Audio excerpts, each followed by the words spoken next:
Given an integer array none, return true if you can partition the array into two subsets, such that the sum of the elements in both subsets is equal or false otherwise.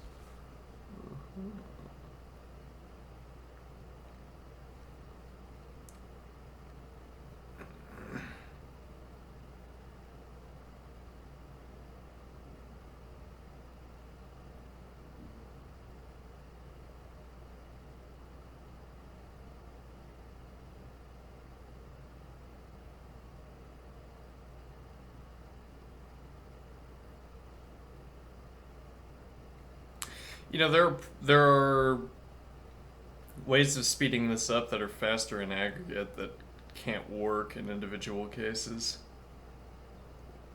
I mean that I could ask if the sum is odd, as an example. So that would rule this out, we would get false, but if there's any individual case where you get time limit exceeded due to spending the time to take the whole total sum,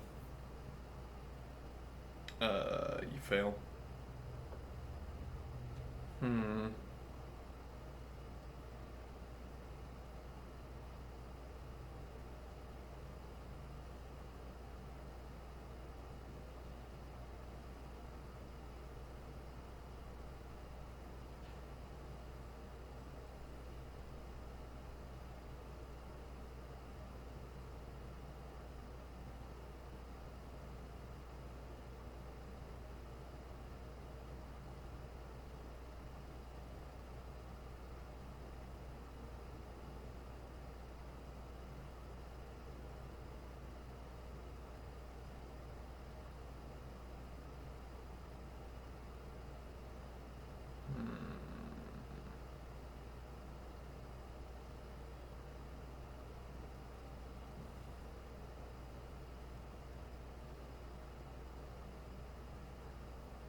We don't have ordering.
We don't have that the numbers are unique either. So even if you did something like combinations,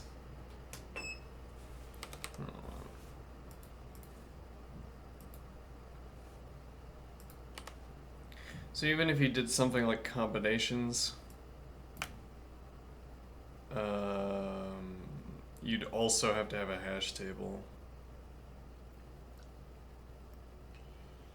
Because if you got two combinations that were equal to each other and they shared an element, you'd have to know whether there was more than one element.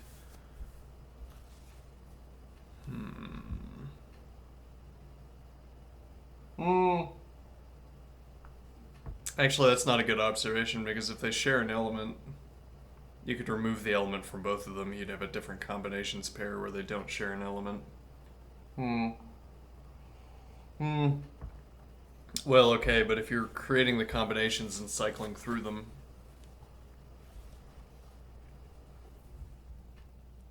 I guess I don't know the order in which combinations are generated, but the problem would be if you encounter the if you have a procedure that's cycling through the combinations to check their equality.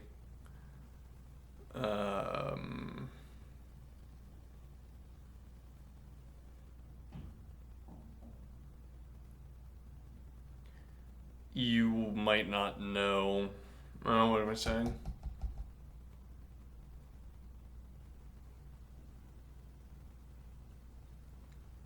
You might. So we have a partition. We have two combination where we have an element. We have two combinations outputs, which maybe it should be clear on what that is.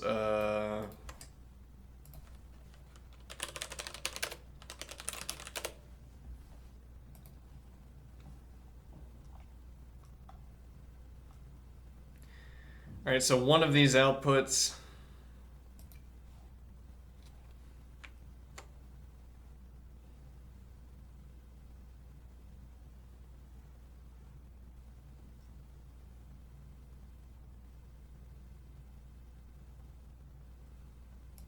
okay, so now we get two that are equal in sum, and they share a number. Okay, if we get that one first, I guess we skip it and move on and hope that we find the one that lacks that shared element. Right. Well, I mean, so you could drop that shared element from both, but the point is, actually, I'm not sure exactly what the point is here.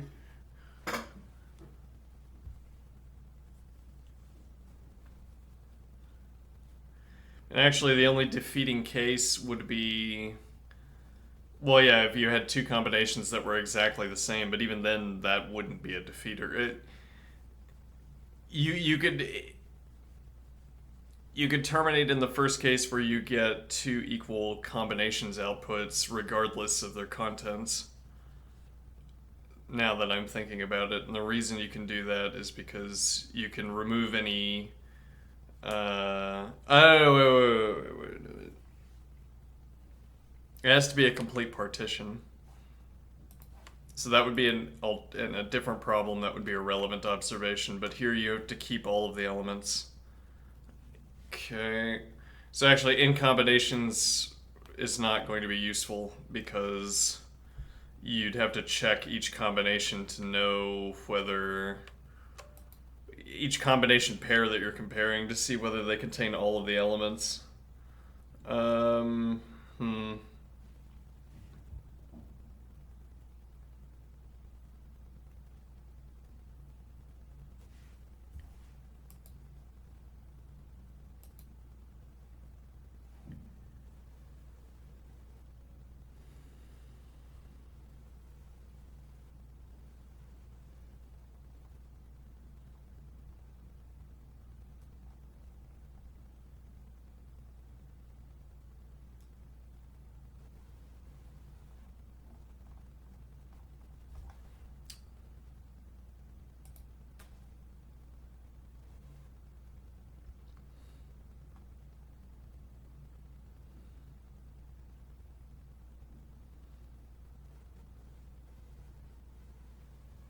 What is placeholder? Not currently relevant, but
Oh yeah, I can think of a horrible way of doing this, but we got time limit exceeded yesterday. I suspect we'd get it today with the solution I just came up with.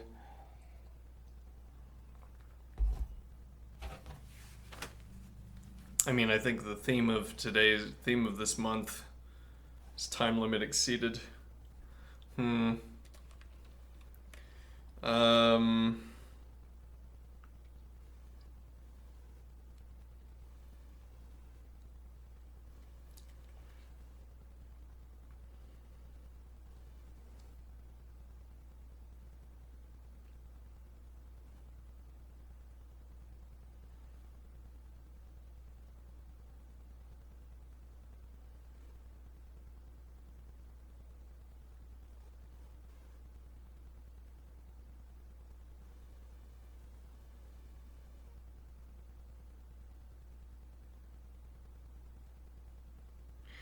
Actually, hold on. So if I ran combinations, well, it wouldn't be combinations, though. If there isn't some procedure for doing what we're talking about, that would be strange. Let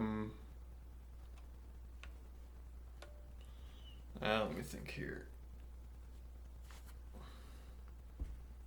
Well, no, yeah, it would be any size. So we run combinations. Okay. And we want to ask whether any of these combinations add up to half of the total sum. Interesting. So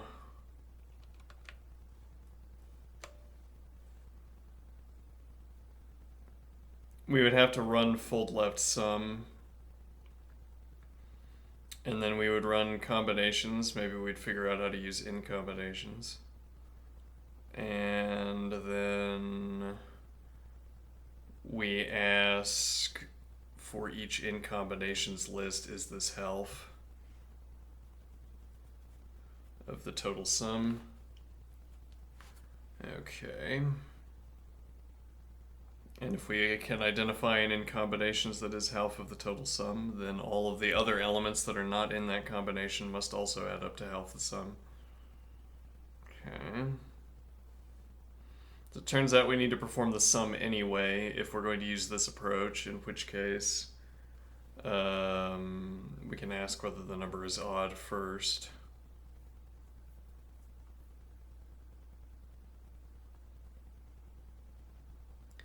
And then the remaining question is whether we want to use combinations or in combinations.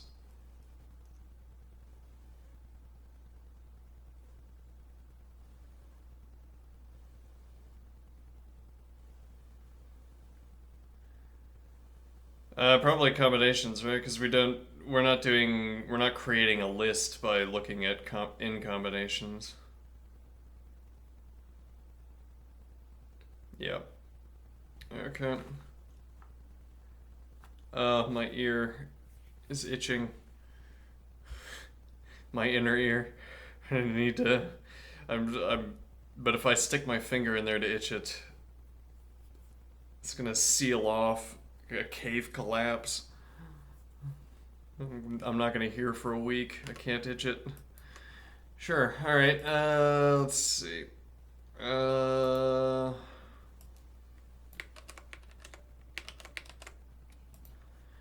Okay, so let's see how quickly this gets time limit exceeded.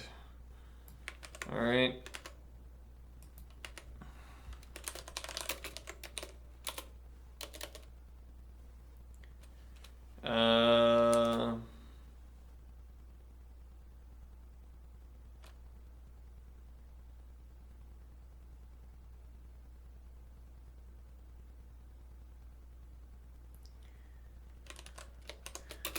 Set. Let's see. Define health box. Box integer false. Set health box integer 2. Divide fold left nums plus nums is rather plus 0 nums 2 if integer half box integer something else false. Okay.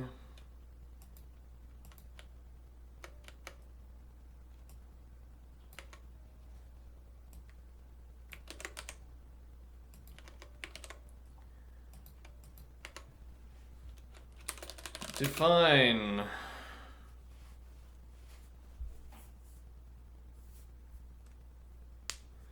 okay, now the problem with this is that running combinations on a list with 100 elements is going to use more memory than ... More memory than an elephant.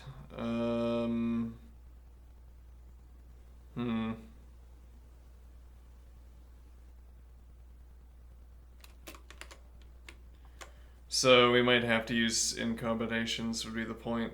And if I decline, let's see, define,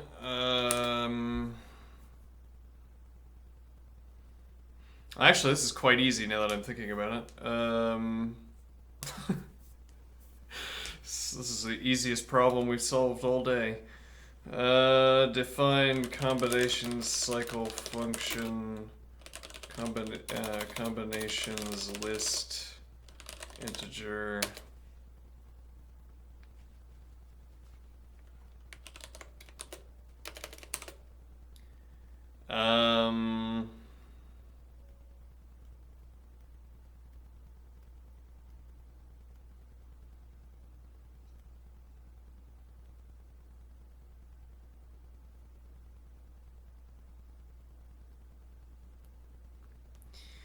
yeah, I'm not sure how to I'm not sure how to bake a termination condition into a for.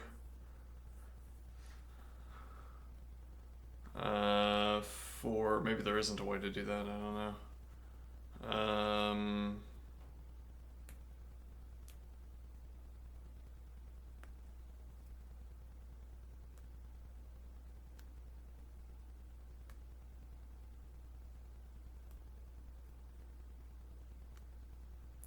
Actually, yeah, we could do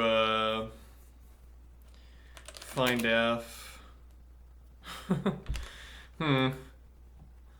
Is it find f? Let's see.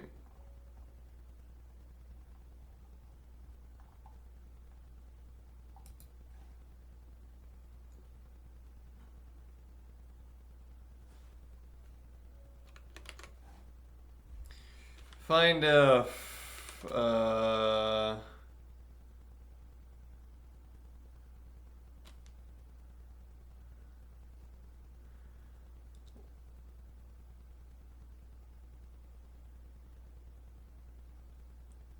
Let's see. So we don't want to map. And actually, this would be the argument also for not producing a list with the combinations, because we could terminate early and then all of the computation, all of the memory expenditure for constructing the combinations list beyond that point would be wasted.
Well, that seems like the combination right here. Returns true if f returns a true result on some element of s.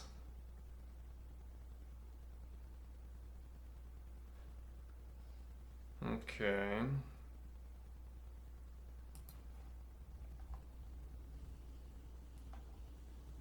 So we'd be doing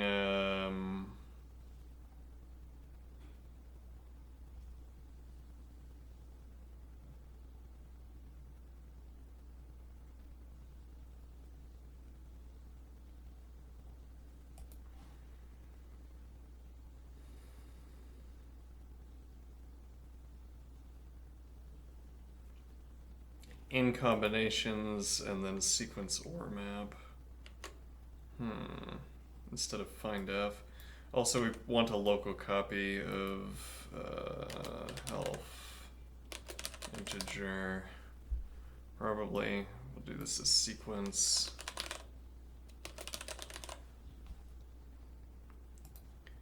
Alright, so this function will be simply sequence or map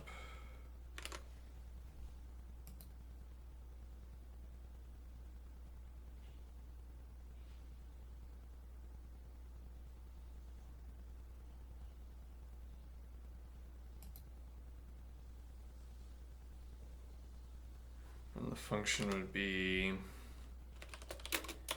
lambda so this would be sequence list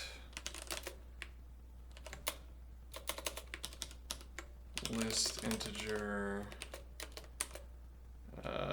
equals fold L plus 0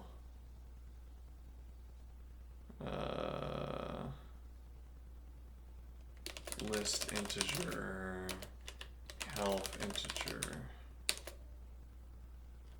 on combination sequence list. Alright, but now we don't need this, presumably. Well, I don't know, maybe. We get the local copy of health integer as opposed to having this, but I don't know anything about that.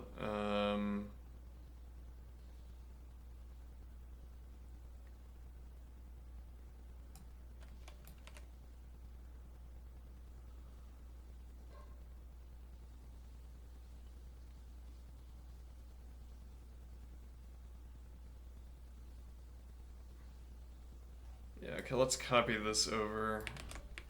Easier way of dealing with indecision.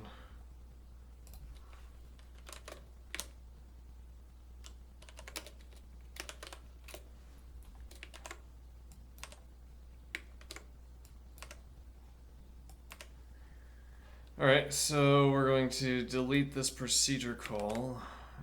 Okay.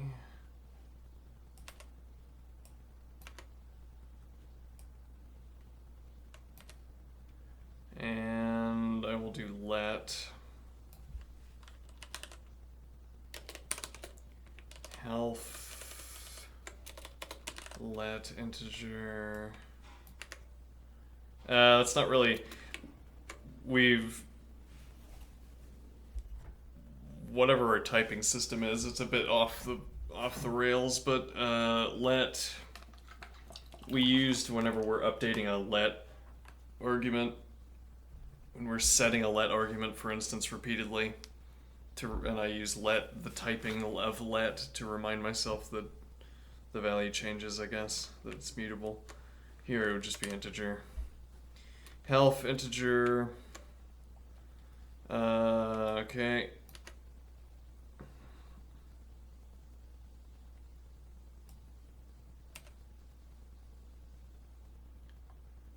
Fold L plus 0 list integer. Health integer combination sequence list. Okay, so this we would need to state as in combinations nums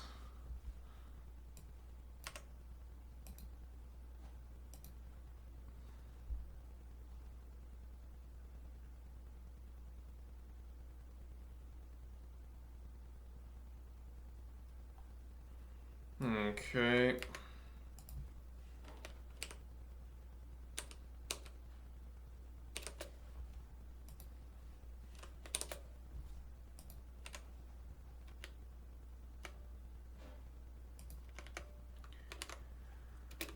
Alright, now what?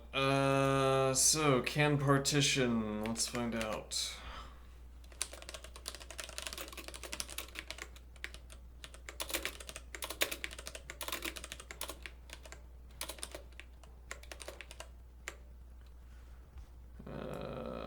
Let's see.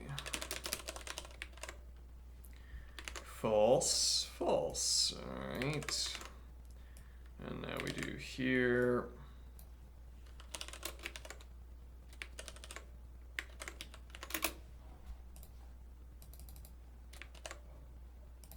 Can partition? True. Alright. I'm guessing this will get time limit exceeded. But let's find out.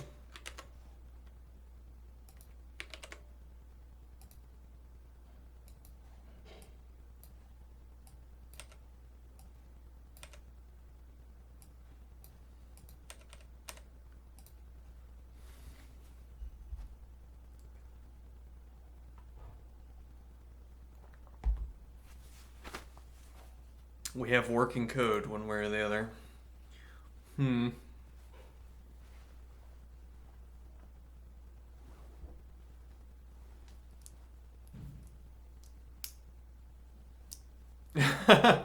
On 37 out of 144 test cases. Yeah.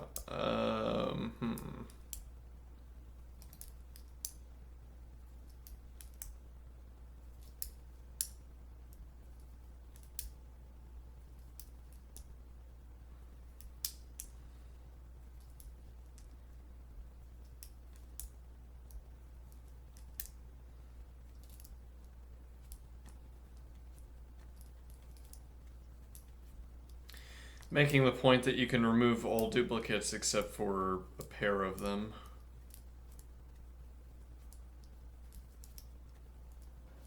Well, no, actually, if you have an even number of any, no, because you might need both of them. Yeah, you might need both of them in one. Actually, it's not obvious. Like, it's in this case, clearly you could delete some of these 100s and not change the output of this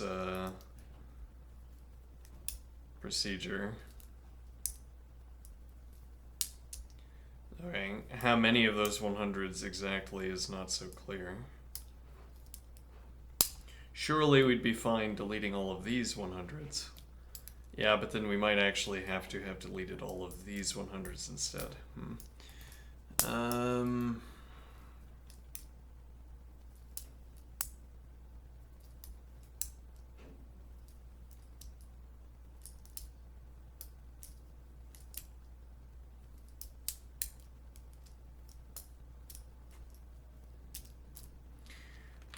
There's an alternative, namely that instead of using in combinations, we just use combinations. And then it would be, wait, do we have, is list or map?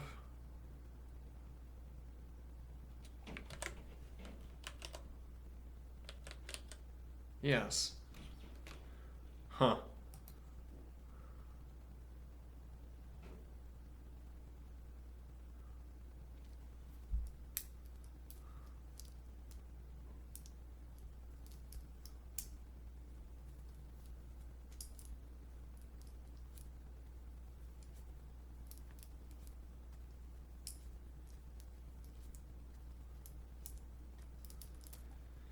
Yeah, might as well find out. So if we copy this over, could just be that sequences are terribly inefficient. Now we do or map.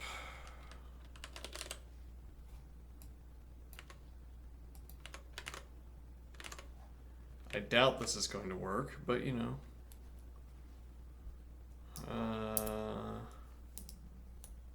No, I'm not even going to test it.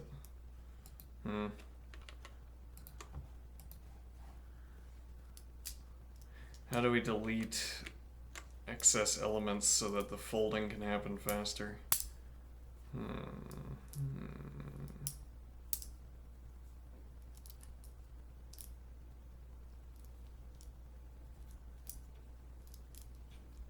Yeah, so again, the problem would be that you can't delete.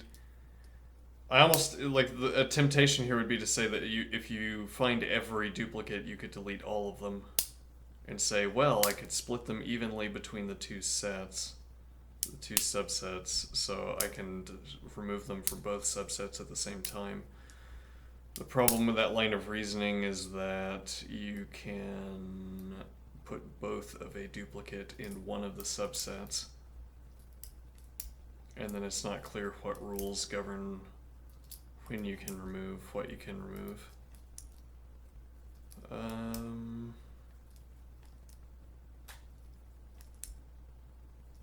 And yet, yes, and yet it seems like we should be able to delete most of these 100s without any difficulties.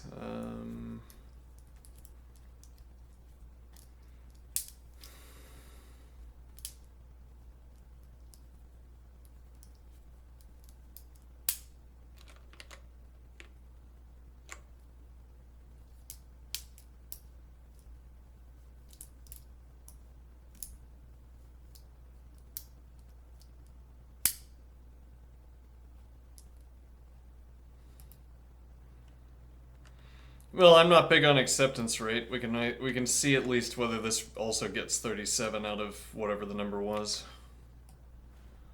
All right.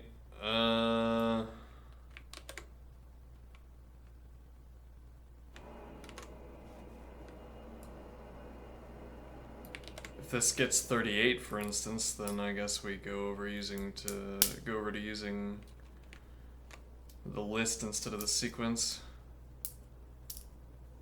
Or if it gets 36, then I guess we use the sequence. Gets 37, we learn nothing.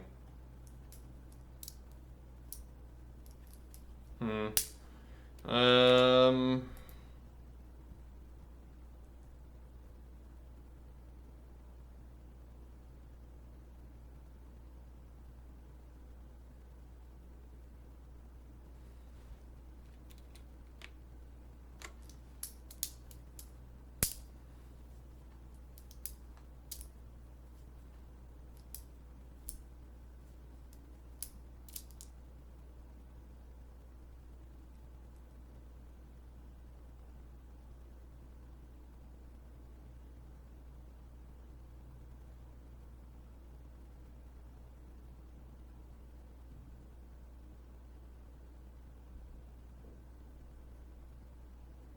Hmm.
If I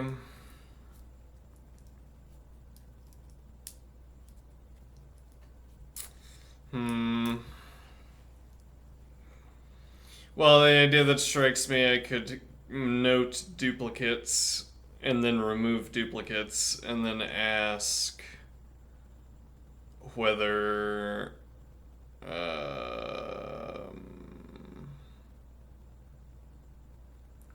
whether any combinations. Yeah, I'm not sure that idea works.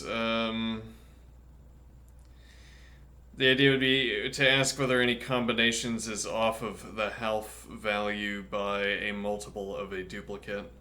Or so to say, can I add duplicates back in until I get half the value?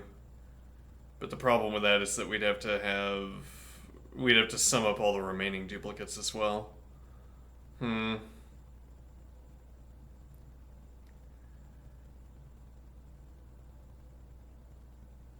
no, we wouldn't.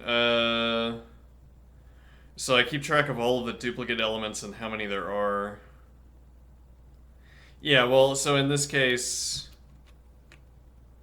interesting.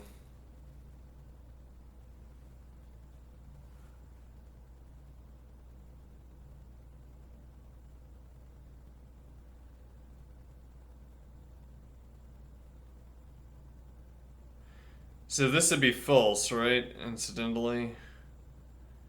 Because of the 99 and the 97 at the end. But so we fold left, and for our initial fold left, we're also creating a hash table. Where we track how many instances of an element we have.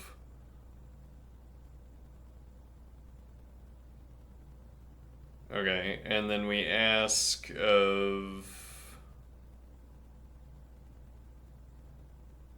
Then we form in combinations, which would have only 199 and 97. Okay, and then we ask, using the duplicates we have, can we construct the health integer value?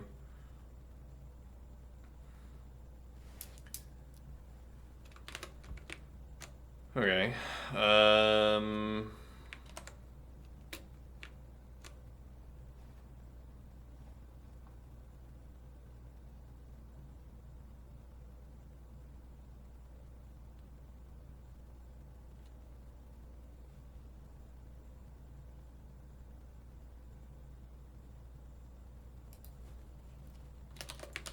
Let's star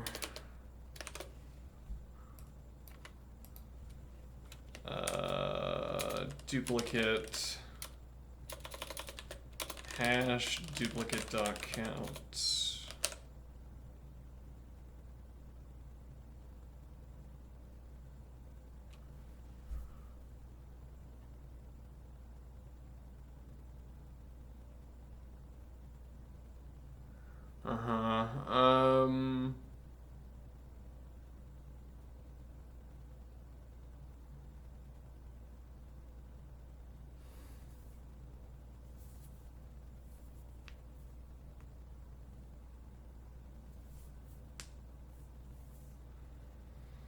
Hash duplicate dot count. Yeah. Problem with that being that we wouldn't know what our duplicates were. And even if we had a set, well, I mean, any primitive data object, it's going to be a problem to figure out.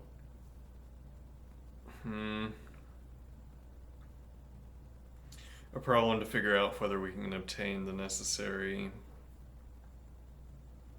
sum out of the duplicate hash.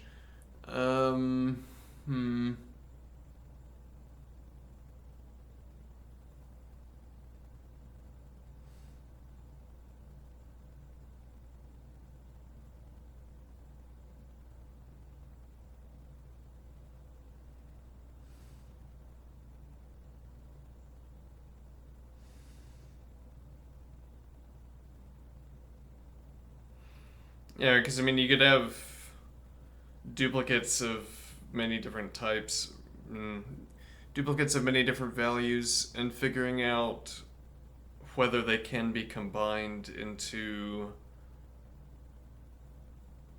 Right, well, so we have... Let's get back over here. We're going to delete the duplicates, leave ourselves with just these, and then we're going to ask of each in combinations. Yeah, this is easy for this example. For each of the combinations we get out of these three elements, is it possible to add duplicates to that combination until we get the half integer value?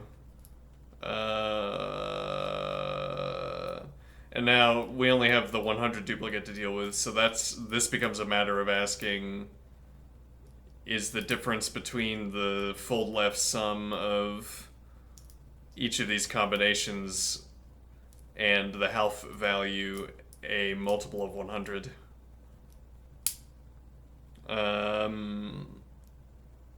If it is, then we could take these copies of 100 and redeploy them. However, when the values are not like this, it's a much harder, it doesn't really simplify the question. I mean, if we had 50 distinct duplicated values, it's not clear how you're supposed to ask whether you could construct the half sum out of them.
Yeah, well, we end up with a lot of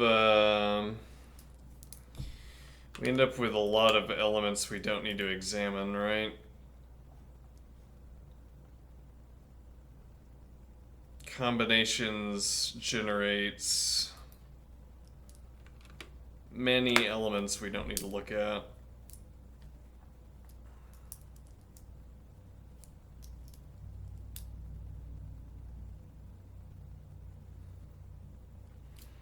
Okay, but combinations also doesn't come pre-sorted by sum.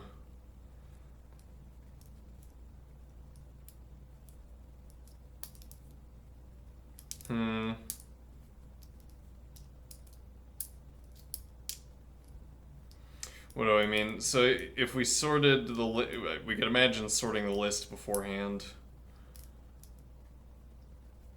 Currently, we don't need to do that, but if we did sort the list beforehand, even if we sorted the list beforehand, that doesn't leave us with.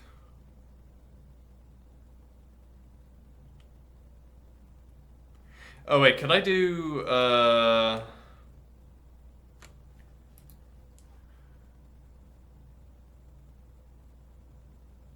Let me see. Sequence filter.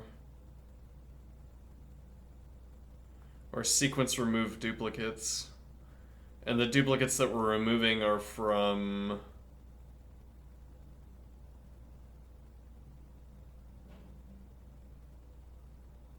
Okay, we might have to do this with lists. Let's see.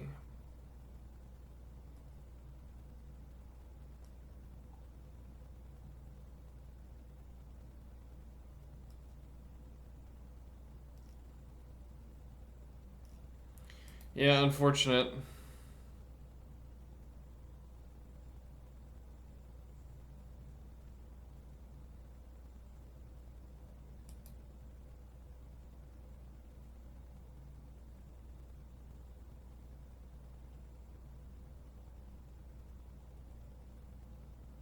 So yeah, we can't remove duplicates. However, we can remove duplicates. Yeah, though one wonders. How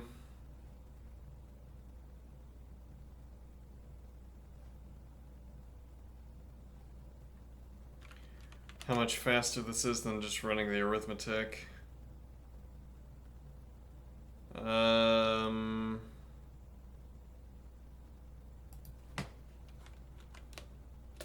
Well, I don't know. We could do this. This gets time limit exceeded, and this isn't so much.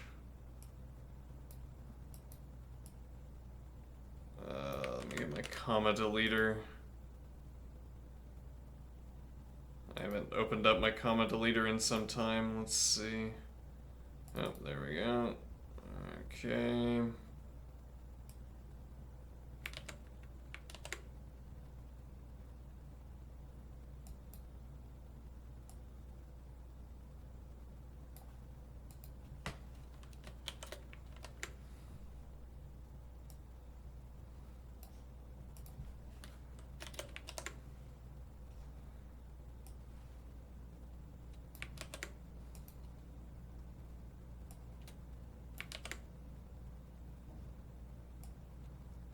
Alright, what kind of time does this get? Hold on.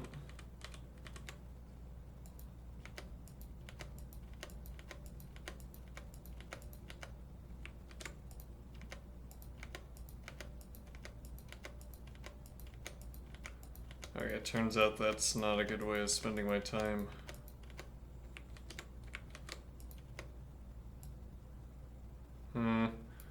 Well, okay. Let's see. Time. Let's pretty print that. Yeah. All right. Now let's see.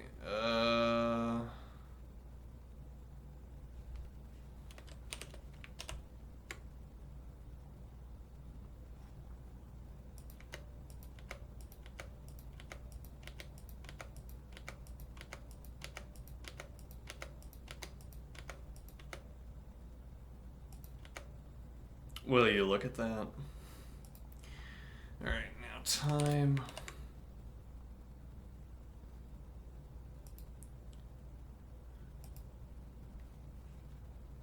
Oh, let's see, delete that, delete that. I see. That's quite a long time.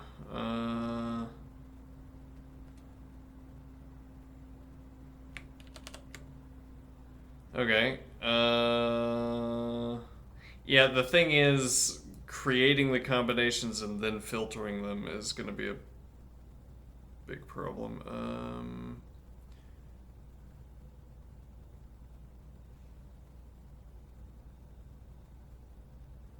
So I don't think that this is going to do any better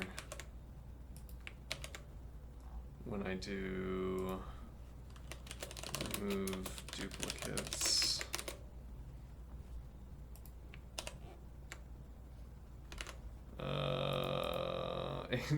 Duplicate remove. No, remove duplicates is real. Hold on. Unbound identifier. How did it become racket base again? I didn't ask for this. Oh, it's because of here. Yeah. Yeah, that's not gonna complete either. Hold on, let's see if it's faster. Alright, so we're on... Let's make sure this lines up. So 32 and 32. Alright, 32 to 45. 32 to 50. We delete. Alright. That might be too much of a deletion. Maybe not. No, yeah, that's not feasible either. 33 to 40.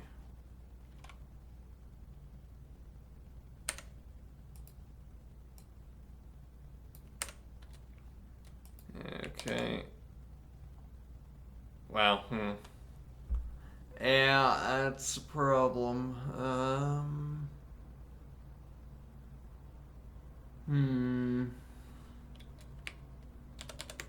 It's just completely infeasible to run combinations on this many elements. 35 to 38. I am interested in knowing if this is at all faster. So we're gonna keep going until we get... But yeah, it's like even down to this much, you can't run like this.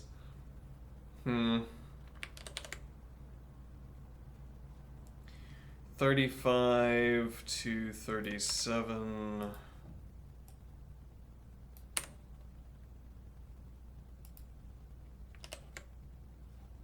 Still no. Huh.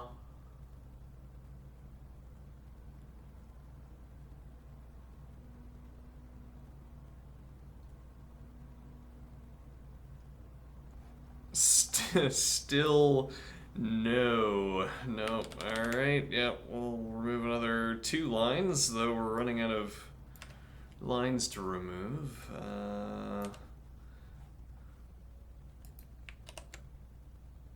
Alright, let's add a line back in. Oh, you think you're so good you can complete that quickly. Ugh. Alright, so this is 3 lines.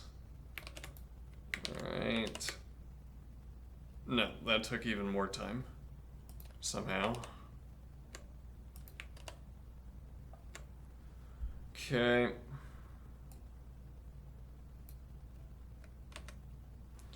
So then for that matter, we could ask the same question about the sequence OR map instead.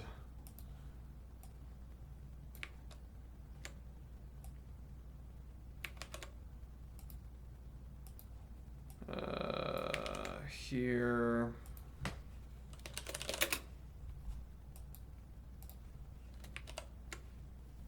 Substantially faster, actually. Okay, which leads us to say, well, if we can get by with using the sequence OR map, that would be the preference. Okay, but the lesson here, if anything, is that there must be some way of handling all these duplicates, because this is an...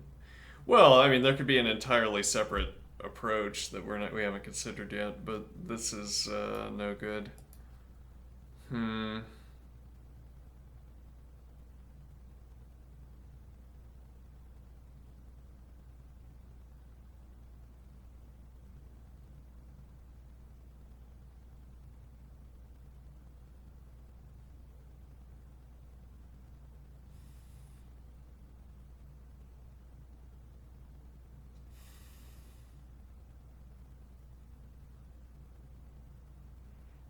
So yeah, again, fancifully, we run a hash table that asks what all the duplicates are. We remove all of the duplicates, we run in combinations. We ask...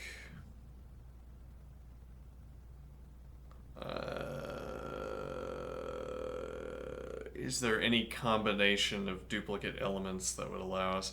Yeah, but again, so in this case, asking if there's a combination of duplicate elements is merely asking if the difference between our combination sum and the half integer value is a multiple of 100, but it's not that simple of a question in the other case.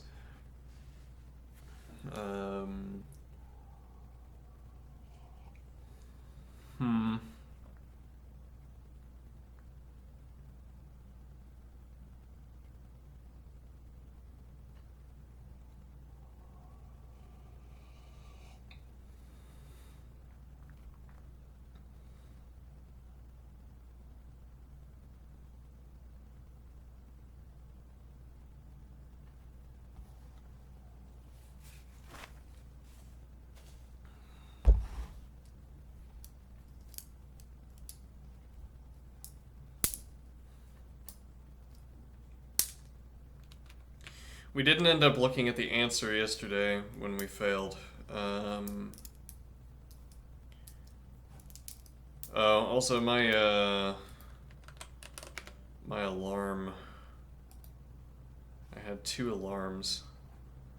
Am I solving a problem? I'm trying to, yes. This is the first time someone's chatted in this segment in some time. Yeah, well, whatever.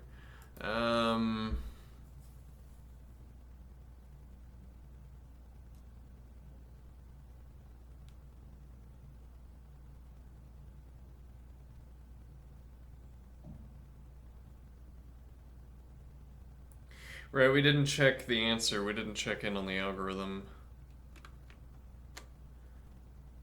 Oh, no, yeah, right. I was saying my alarm didn't go off. I had 2 alarms set, and I woke up about. Well, actually, I woke up at about the same time I'd be getting out of bed normally after my alarms go off, but I looked at my phone, and there they were, still ready and waiting to go off. And the number of times my phone alarms have failed to go off renders my phone utterly unusable as an alarm clock. Like if I were a professional and I used my phone as an alarm clock, I'd be fired by now. That the failure rate on an alarm clock does not have to be high before you throw it away.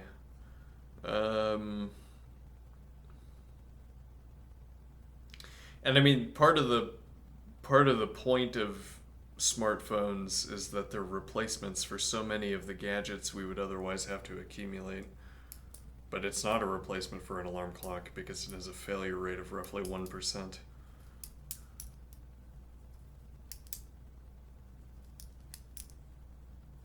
It's bizarre that they would have, like, how difficult is it to code an alarm clock? I really don't know, but I assume it's not as difficult as, I don't know, coding an operating system or something. Anyway,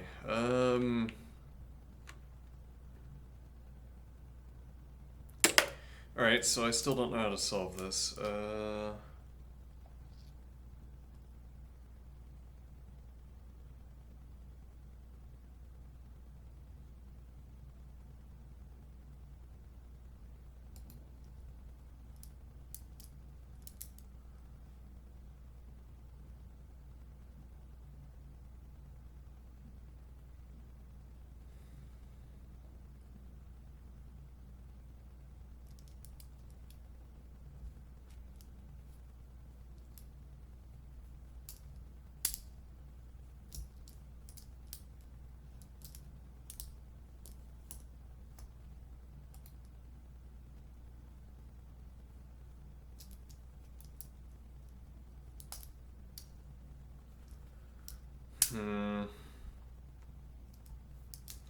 So if we give up today, I guess we'll look at the answer.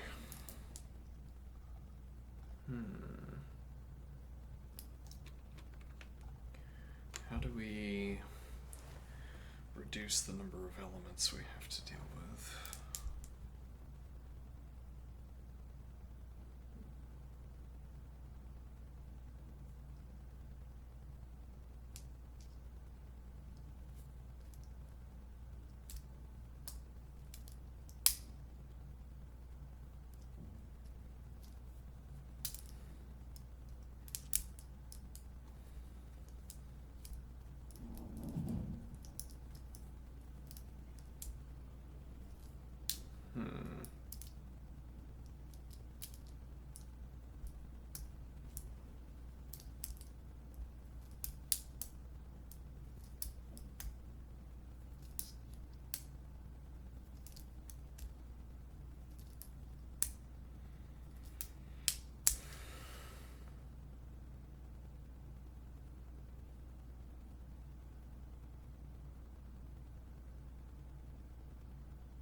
Alright, I think we might be coming up with a point where it's preferable to be working on something else.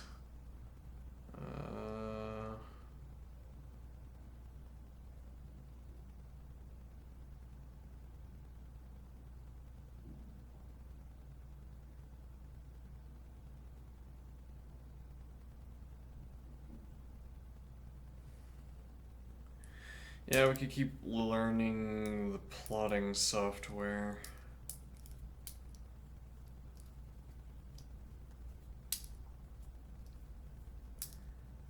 Yeah, I mean, we're big, like, our competitive nature comes out with regards to the number of milliseconds we spend on procedures.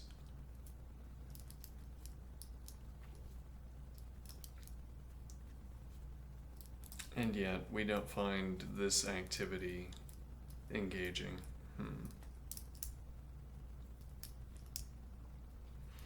Well, again, it's that observation that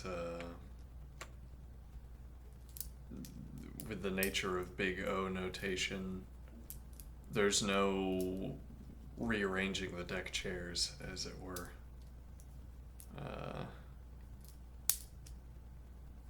Like shaving milliseconds because you find a clever way of rearranging your conditions, your antecedents, is interesting. Well, I mean, yeah, you can shave milliseconds by adjusting your antecedents, but you can't shave 100 million seconds by adjusting your antecedents.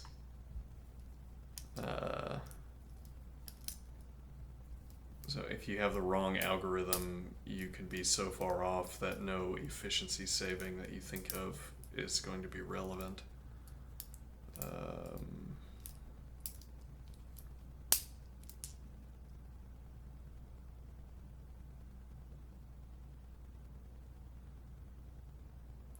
So here's an interesting question. If I take this over and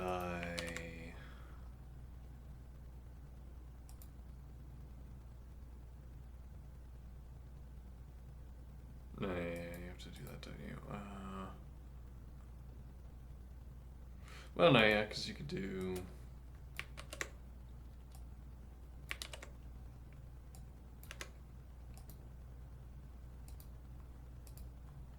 Okay, and then we delete the let definition. Okay, what time does this get? Also delete the if.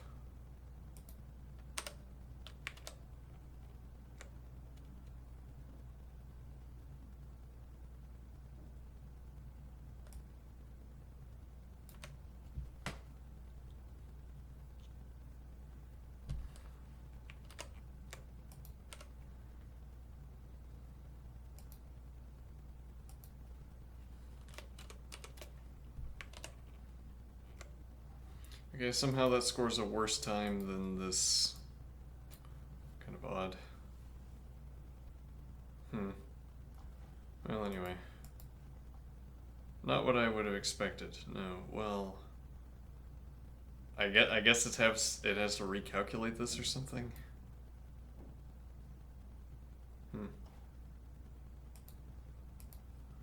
Um.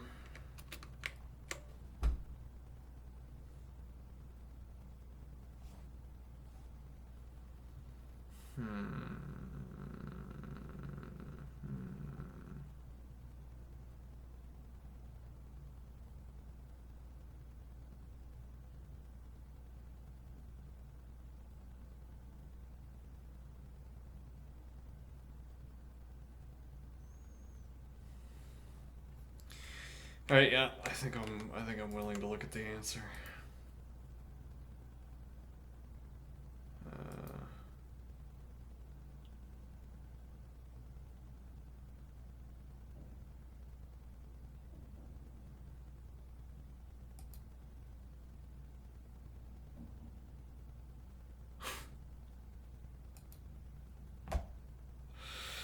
Yeah, okay.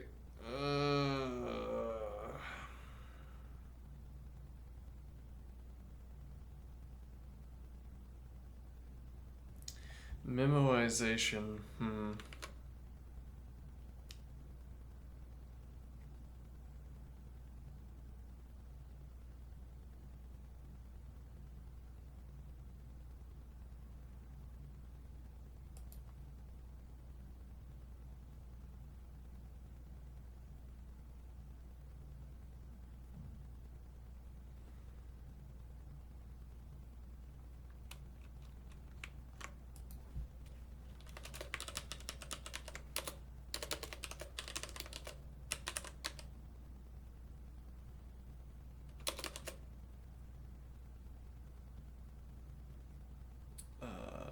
List dot sum.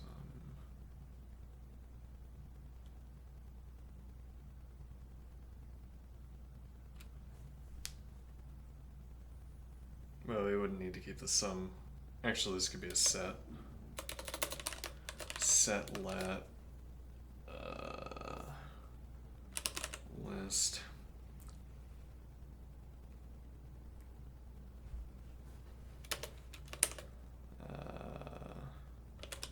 Double set.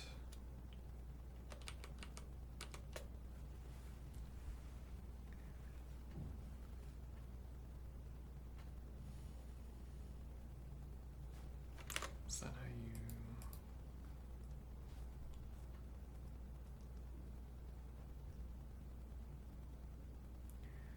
Yeah, I mean, at this point in my life, there's really not a good reason to... Well, yeah, there's not a good reason to be,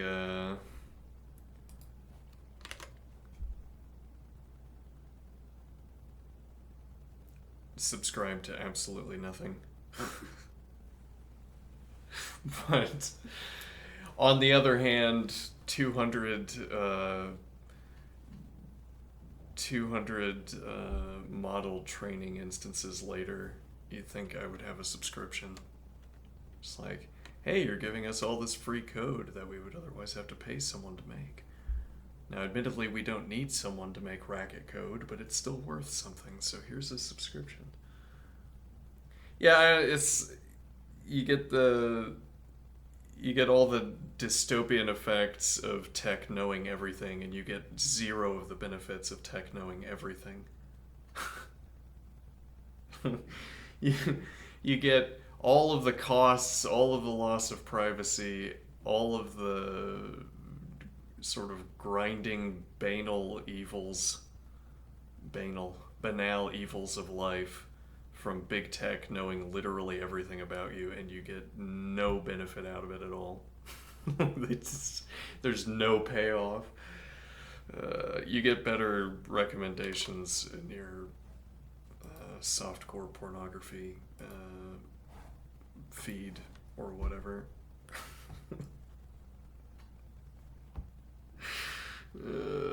Yeah, anyway. Let's see. Alright, now what are we doing?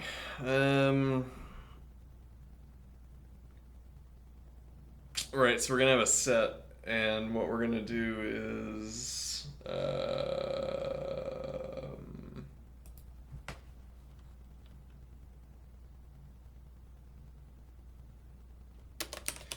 if set member list integer set let list. That's not how that works. Let's see. This is how that works. All right. If set member set let list integer, then false.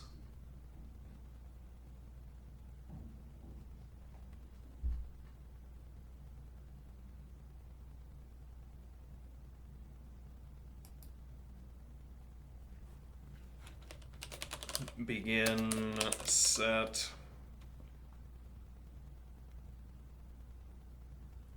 Yeah, I'm not sure that's gonna work actually, but we can try.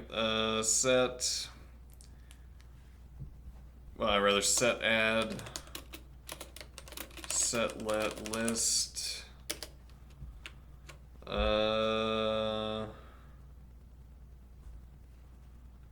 list integer.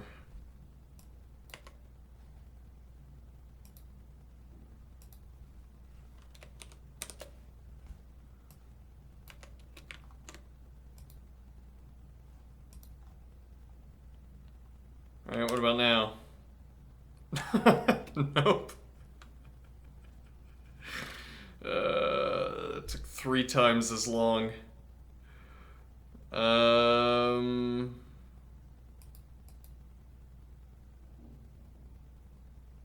Yeah, that's the thing, like, memoization. But here I am memoizing and it takes 3 times as long because I guess because managing a set is too expensive. Hmm.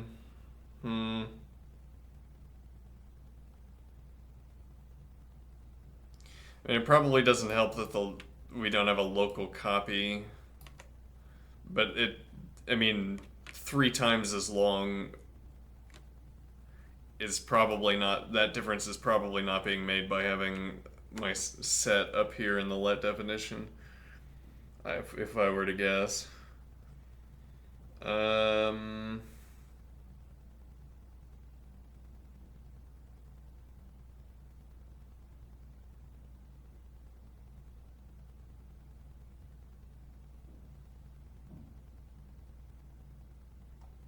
Yeah, that's, yeah.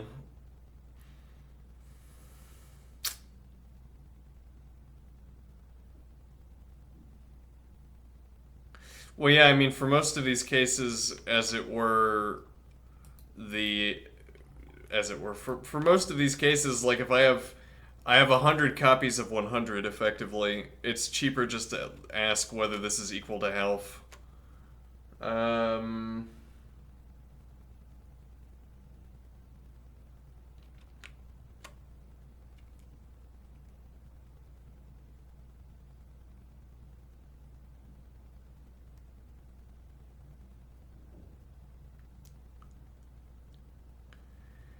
Yeah,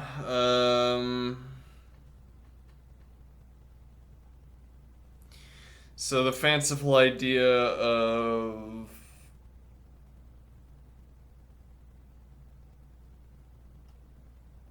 filtering in combinations, so each element I encounter, I remove all of its duplicates. But then we would have to exit something like or map.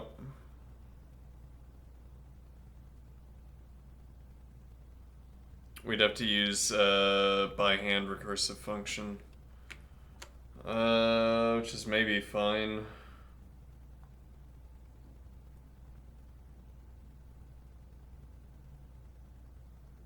But again, the problem, much of the problem is making the combinations list.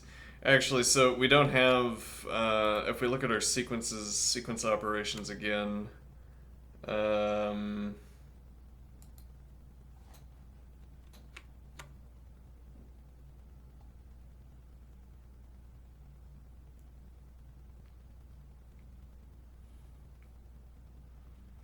okay, yeah, we could apply sequence filters. Yeah, we can try that. Okay, so let's carry this over.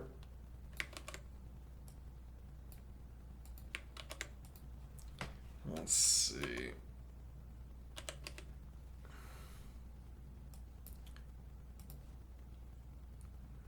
Hold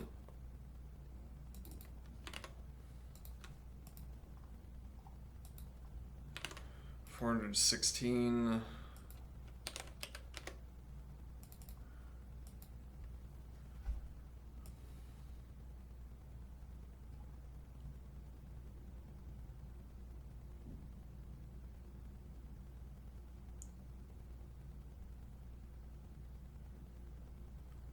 Yeah, I mean, 416. Let me save this real quick. Set failure. Let's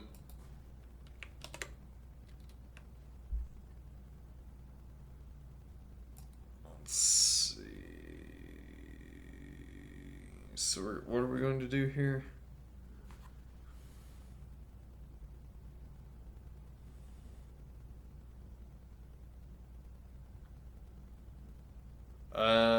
Actually, how do I read a sequence?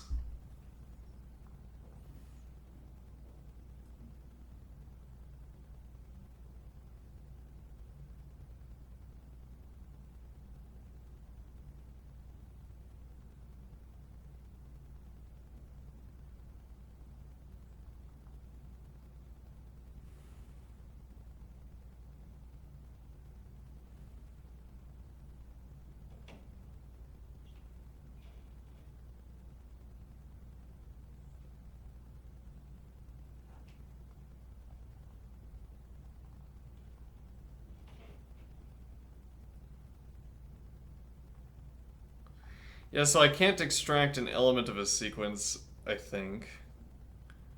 Um,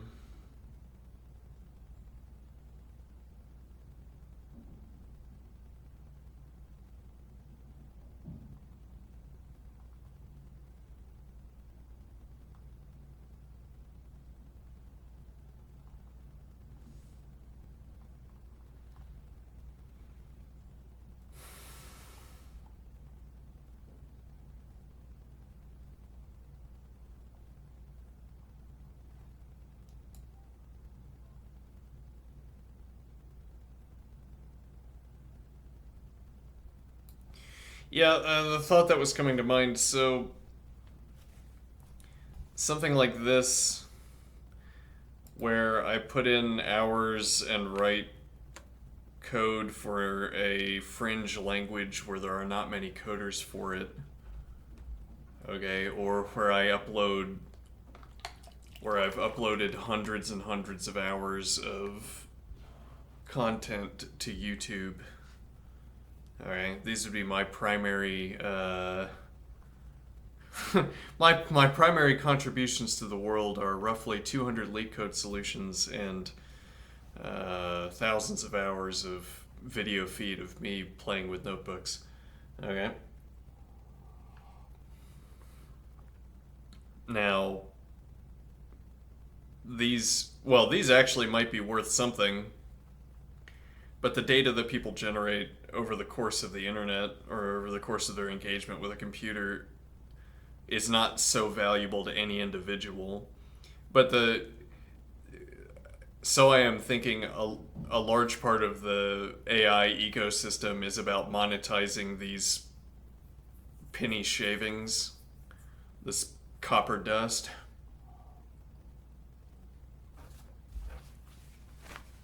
Like you're shedding copper dust wherever you go. And it's not enough for you to complain about, but it is enough for people to shovel up and melt back into bars of copper, into wire.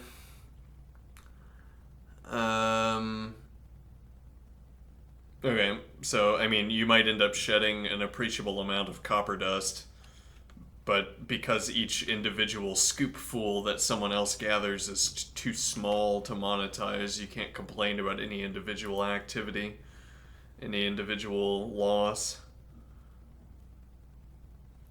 Now, in the case of doing 200, I don't know how many I've actually solved, 150 whatever LeetCode problems and thousands of hours of video feed of me learning, those probably have some appreciable value, more than, shaved pennies, but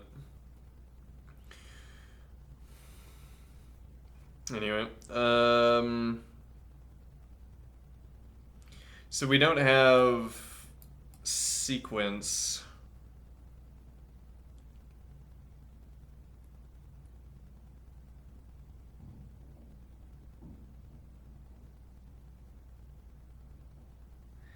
No, but I might be able to.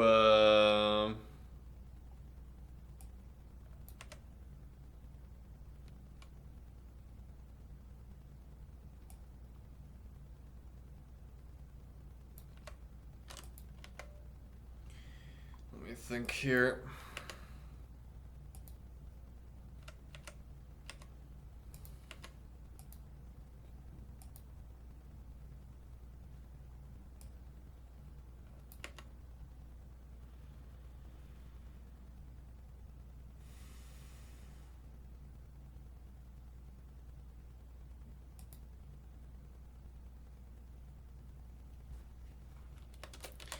Begin.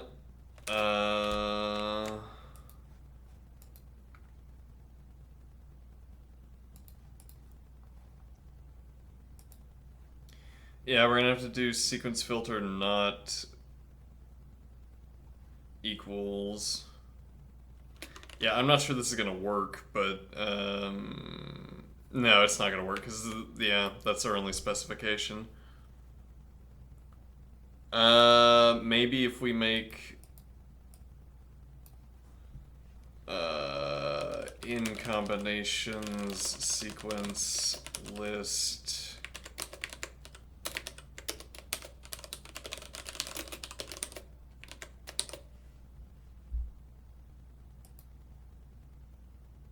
Set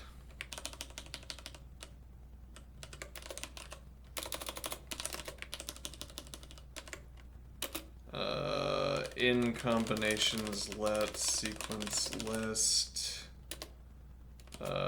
sequence filter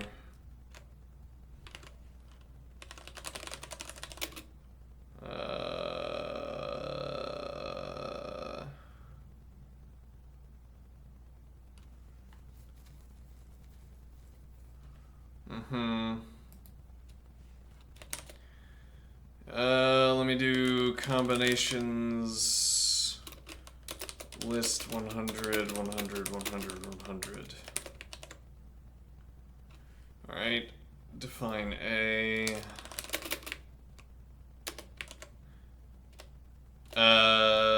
In combinations, okay. And now sequence filter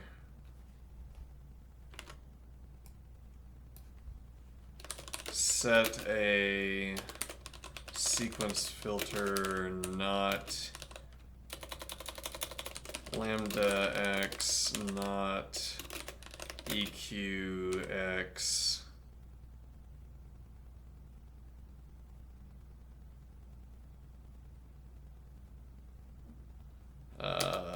list 100.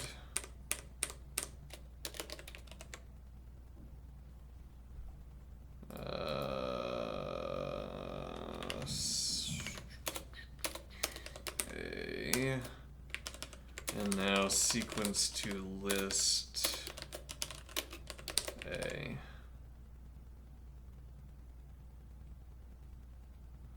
That did not work, no.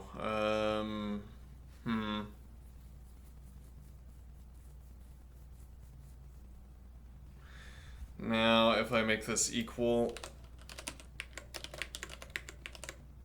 that does work. If I make this equivalent, does not work. Have to use equal. Okay. Let's try that. Let's see. Yeah, but again, much of the problem here is generating the sequence to begin with.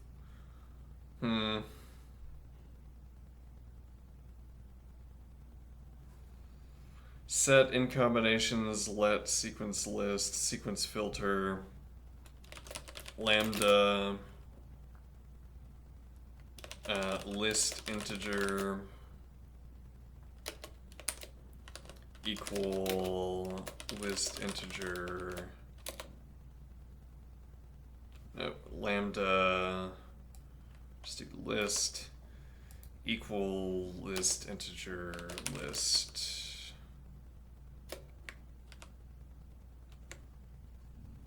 Rather not.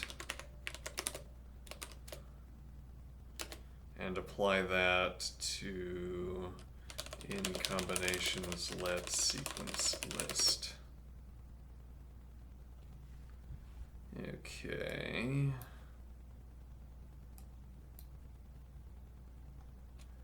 And now that's part of the begin.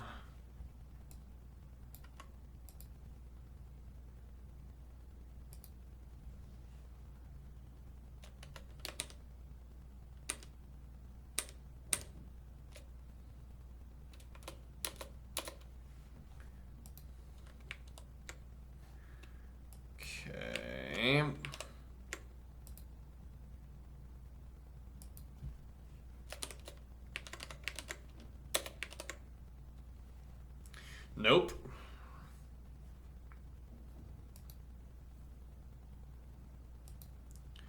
So we still haven't done better than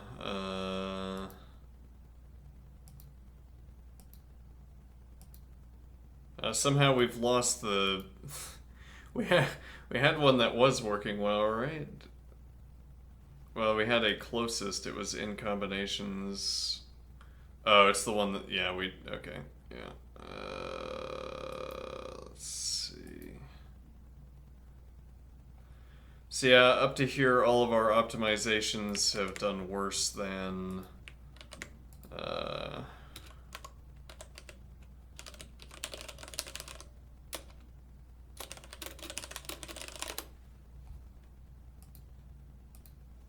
the baseline approach.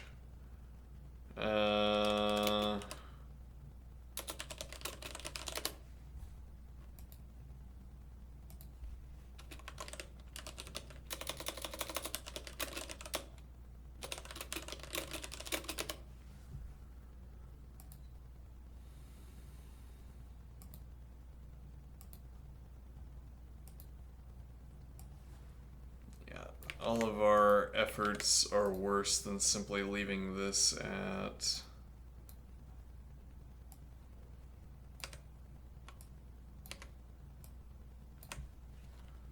here.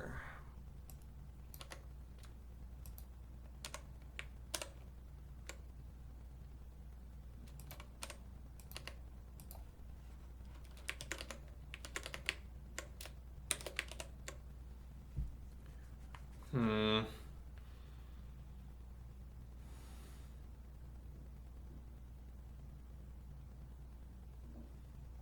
Though that one's a bit odd because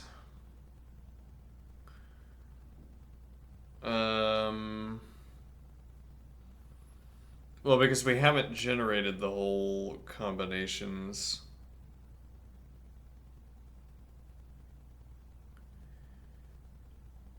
This is generated lazily, so when we apply the filter, we've not yet spent the combination. We haven't yet spent the computation generating the. No, but I mean, yeah. Actually, I wonder. I mean, we don't know anything about anything, but if you have, um, you apply a stack of filters. I assume. Hmm. I assume the procedure has to look at like you'd still have to generate every combination element because otherwise how are you going to apply the predicates to it to know that you're not supposed to generate it? But practically what that means is that you generate the element, look at it, match it against the filter, and then nothing else gets done with it. So I am assuming you'd still generate the element, but it wouldn't pass through the remainder of this operation. You'd move on to the next one rather than working with that one. So you still have to generate every element. It's just that you don't pass every element through the procedure.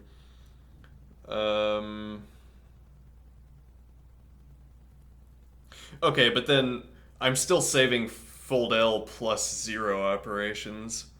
Like somehow it's more expensive to filter out than to perform the fold L arithmetic, which is bizarre.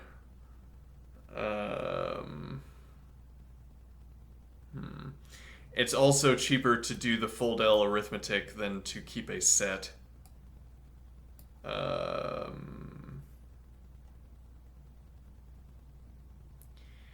Intriguingly, than to keep a set that tracks.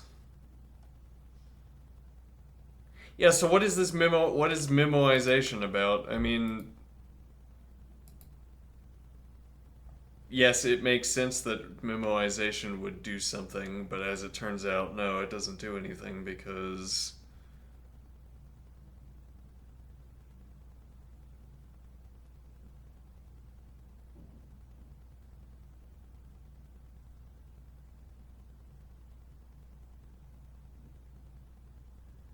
C++, 43 milliseconds beating 94%. Yeah, I'm wondering how fast is Racket compared to C++. Hmm.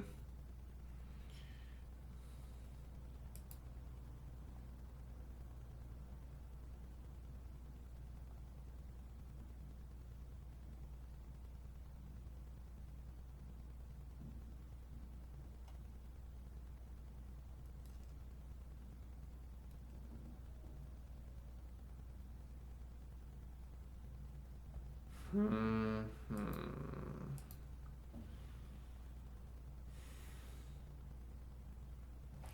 What is tabulation?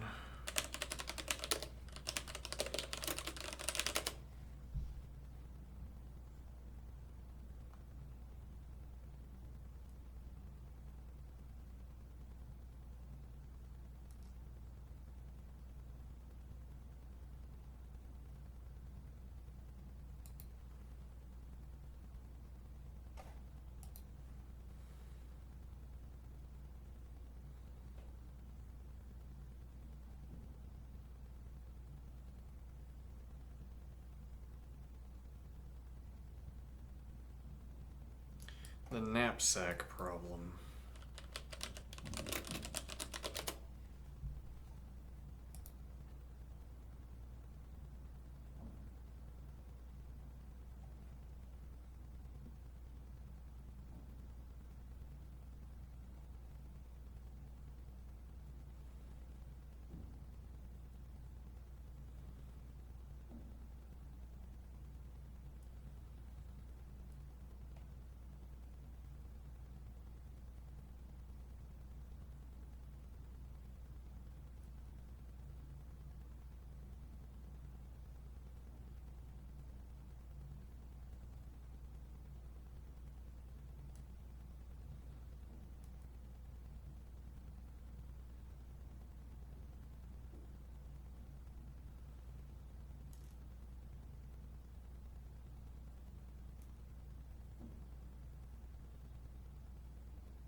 Hmm.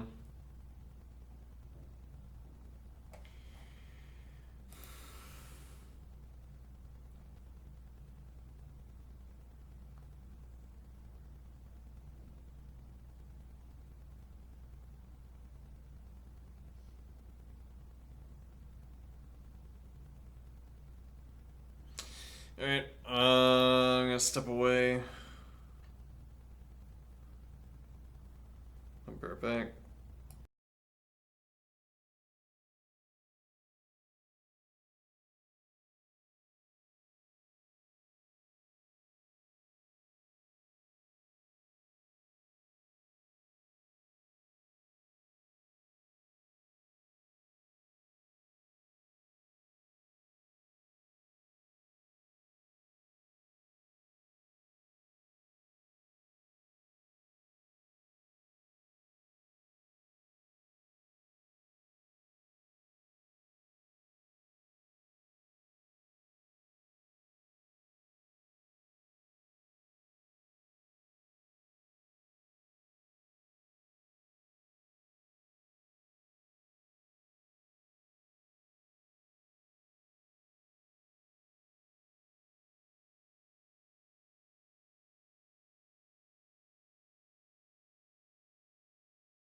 Okay. Let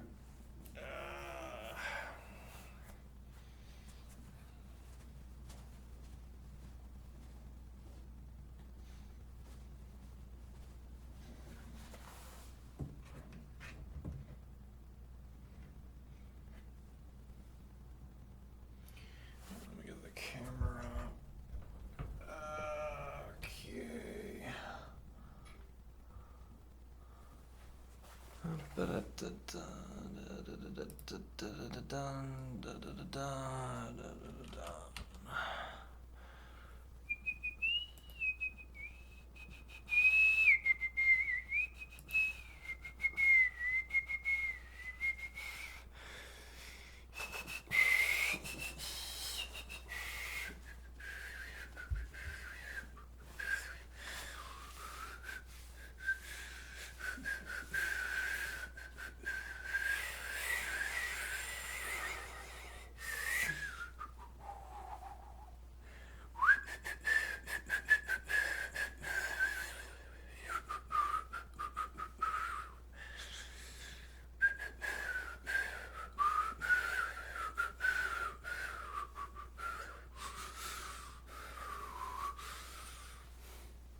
Actually, I've been thinking recently.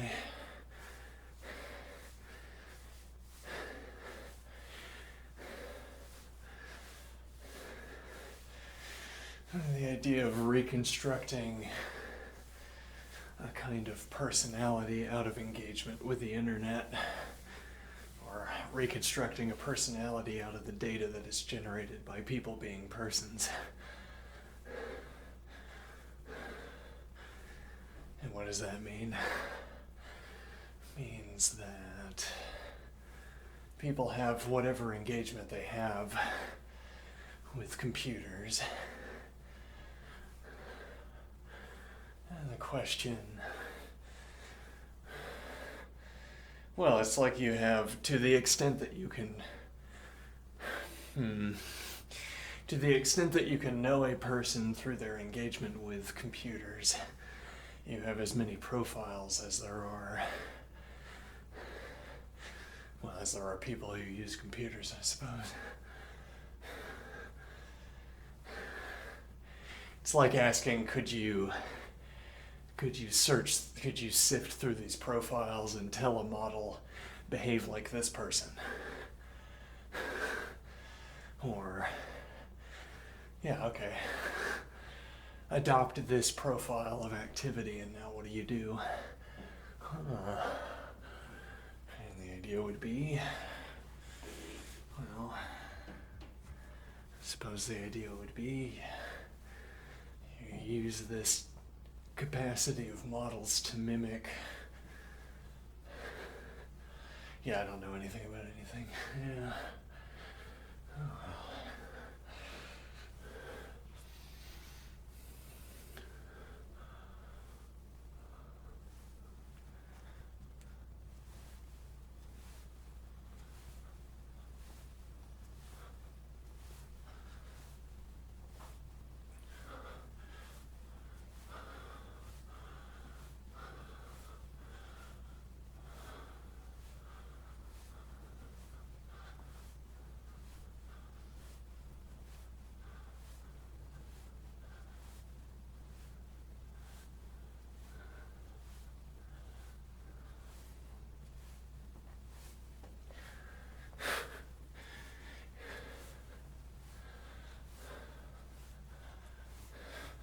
Why aren't dating algorithms perfect yet?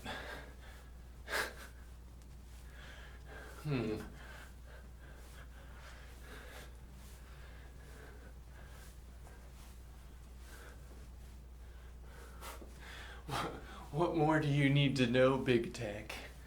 As you know, as you can clearly see, I'm a good guy, you know. I'm a good guy. I like good things. I'm friendly, I'm funny, I'm attractive.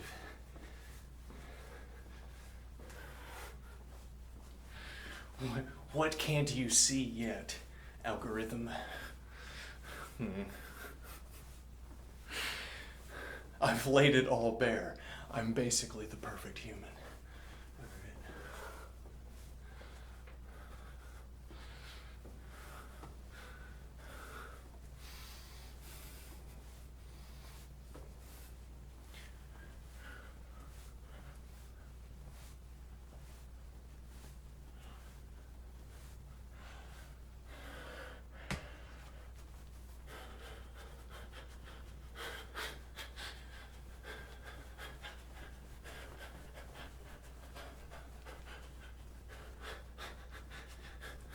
Why isn't my life a romantic comedy yet?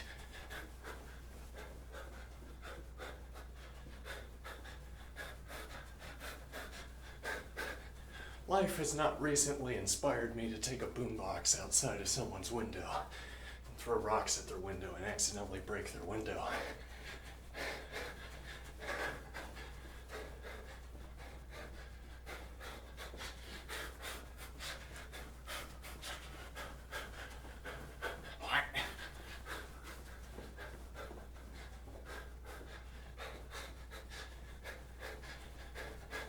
Life has not recently inspired me to go into an airport and shout somebody, "No, don't leave."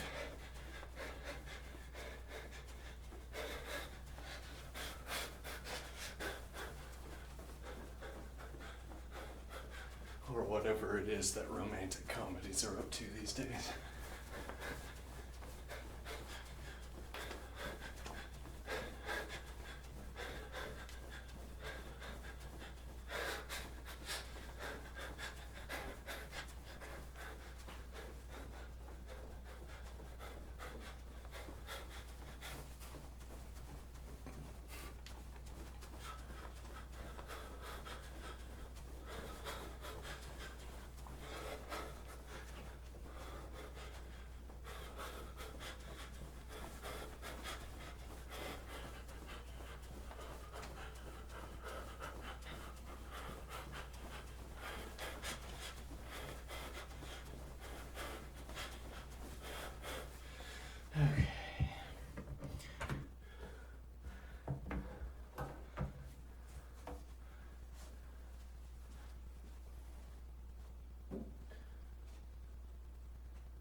Okay.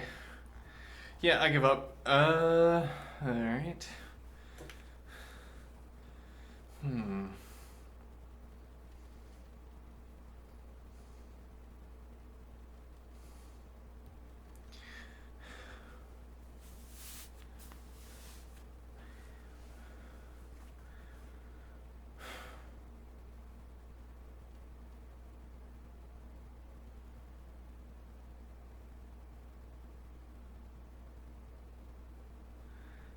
The idea of taking elements and partitioning them.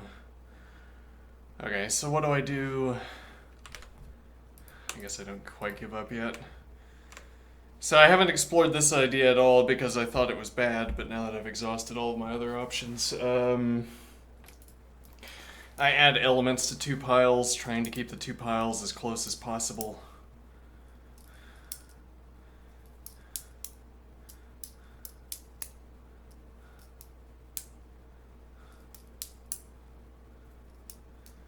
No, in this case, then we wouldn't need. Well, okay, so we could run. Yeah, let's just code that up and see if anything strikes me. Okay.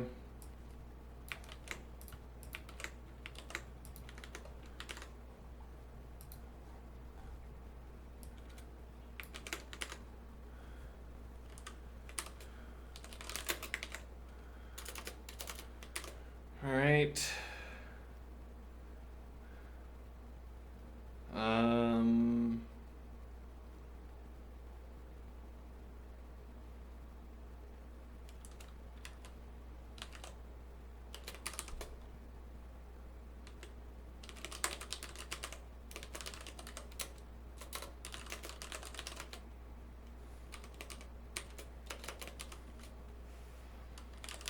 Fold L, lambda x. I feel like that's not going to be a good. Maybe for each.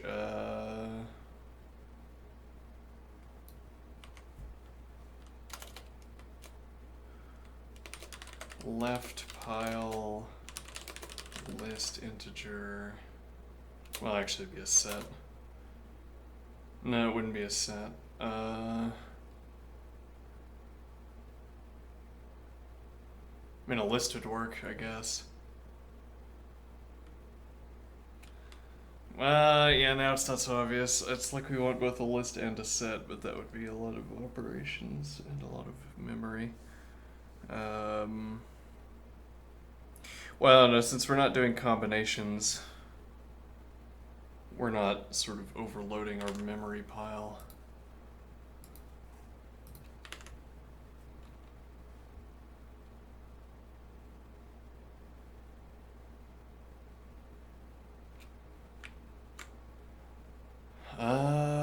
Let's see.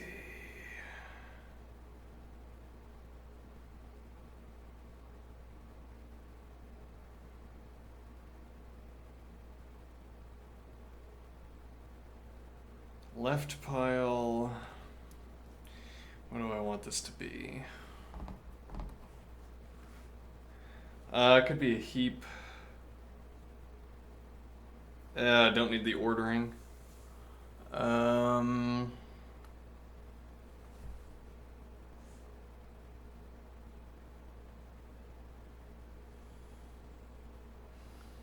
Yeah, okay, I mean, we could just think through what are we actually going to do with these two piles.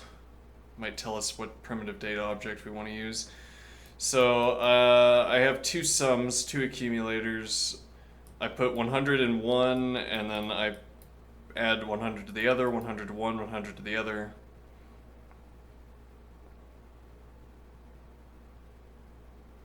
Okay, and in general, I try to keep the sums, or I keep the sums within range of each other. So whichever element is lesser gets the next group,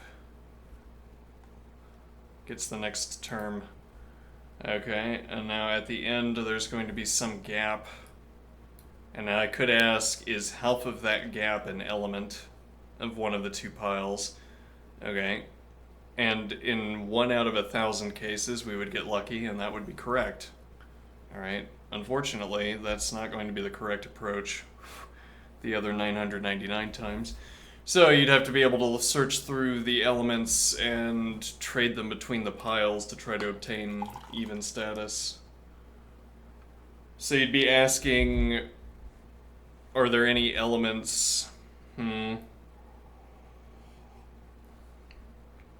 Whatever the gap is there a pair of elements so that you could swap them between the two sets?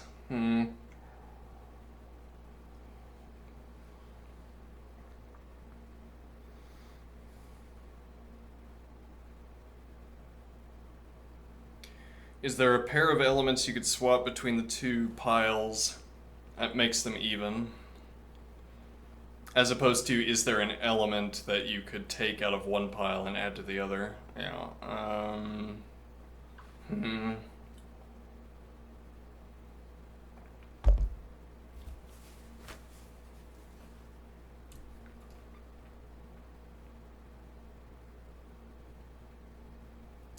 Yeah, I have no idea. I have no idea here. Well, no, I mean, I don't have a practicable idea. The idea that I have is that we start comparing elements and we ask what kind of sum we can make. What do I mean? So if I have 3, 5, 7, 9, and I have 2, 4, 6, 8. Okay. That gives too much order to them, but whatever. Now, so if I could swap this element and this one, and this would affect a 2-point shift, a 2-point swing.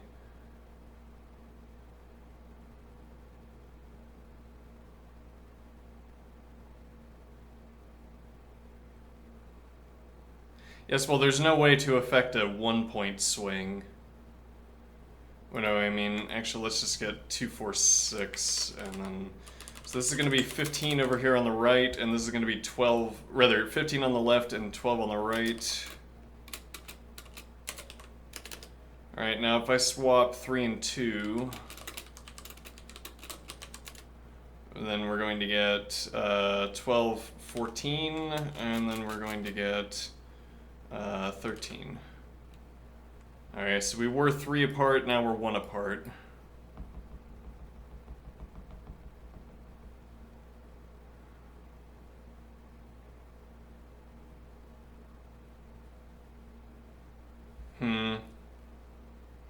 And well, that's because the sums here are odd. I mean, the sum of the two groups is odd, so you can't succeed here. But the point would be that we could ask, what question exactly am I asking? Well, so we would already have discarded any case where the sum was odd, so this would be possible. Alright, so now the idea is that I'm comparing elements from one pile to the next, asking if I can accumulate a difference between pile elements that's equal to the difference between the sums of the piles. Okay, in this particular way where I say 3 and 2, okay, I can cross 2 of the gap by diminishing this by 1 and increasing this by 1. Okay. But there's no reason to suppose that this 1-to-1 comparison is what I would need. Rather, what I would need is that I could map, I still feel like there's no guarantee that this would work. I mean, it might I think this would only contingently work. It might contingently work a high proportion of the time, though. Large percentage of the time. So the alternative idea, instead of scanning 1-to-1 like this, I take this first element and I create a set. Or I'm not sure what I would create, but it would be of differences. Well, it'd be a value, it would be a, so I guess it would be a hash to a set. Rather, a hash that keys this value of 3 to the set of swings that I could introduce by swapping this element with an element from the other set. Okay, so I'm not sure,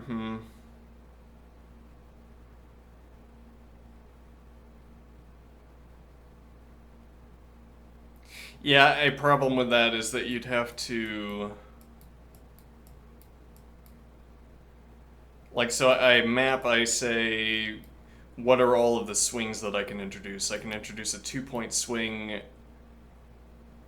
to the right, I can introduce a 2-point swing to the left, or whatever it would be if we had 6 and 3. Okay.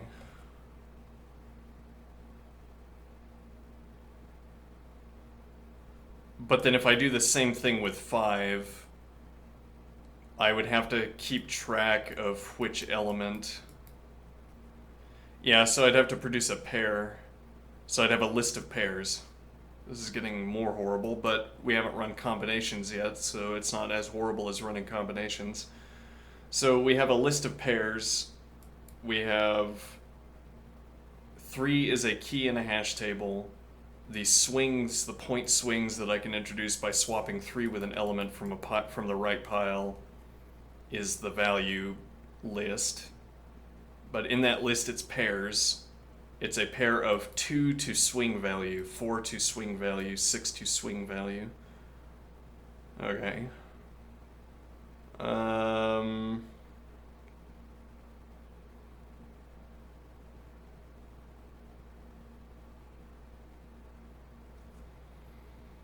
And then the point would be that then we could run then we could run combinations on, because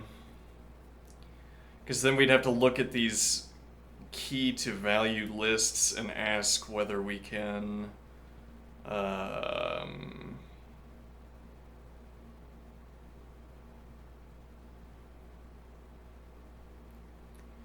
ask whether we can combine the swing values.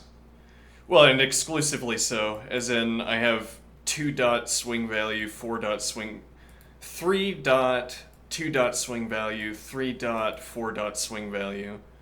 And then it would have to be, say, 3 dot 2 dot swing value and 5 dot 6 dot swing value.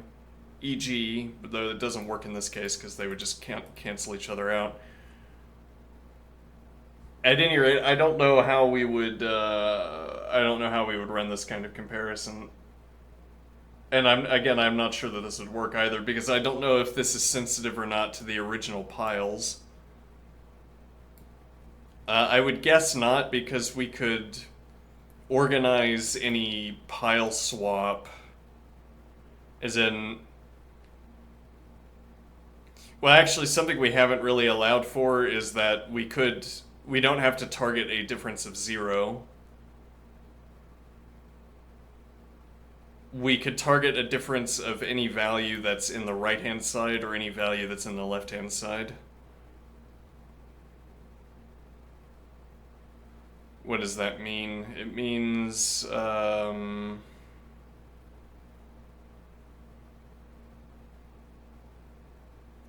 this swapping operation that I'm talking about could target 0, but it could also target 4, and then I just switch 4 over to the other set. Just, yeah.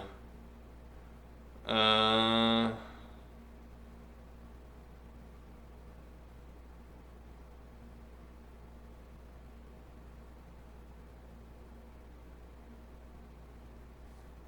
Hmm.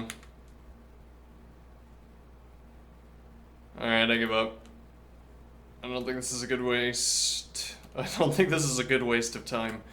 Yeah, alright. Let's search for a good waste of time.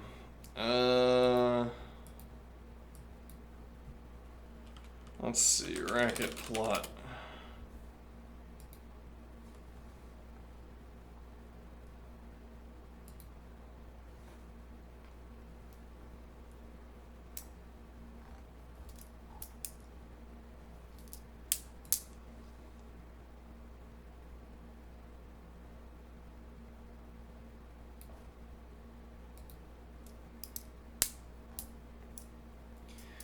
The plotting procedures. No, I don't care about that. Let's see.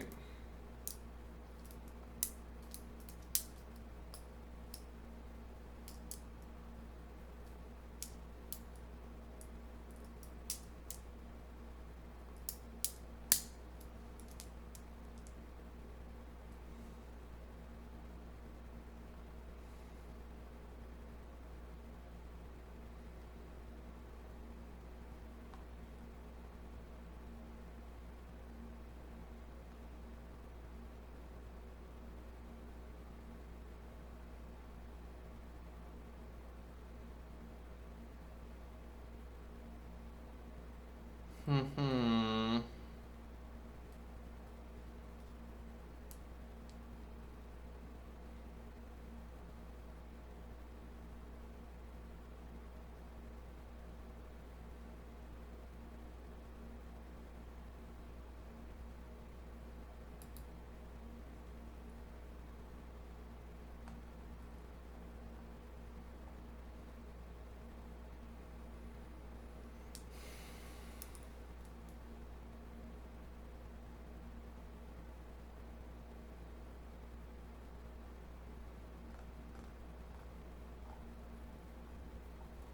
Okay, let me try.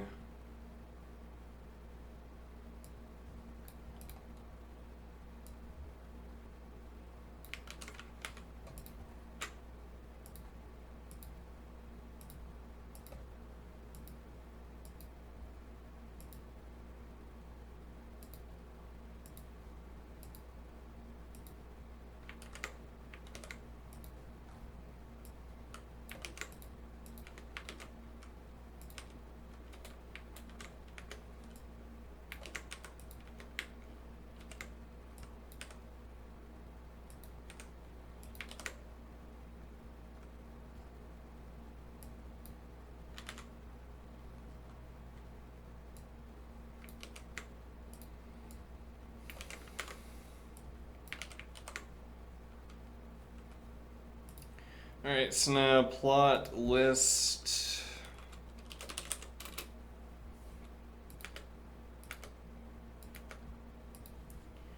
Alright, and plot.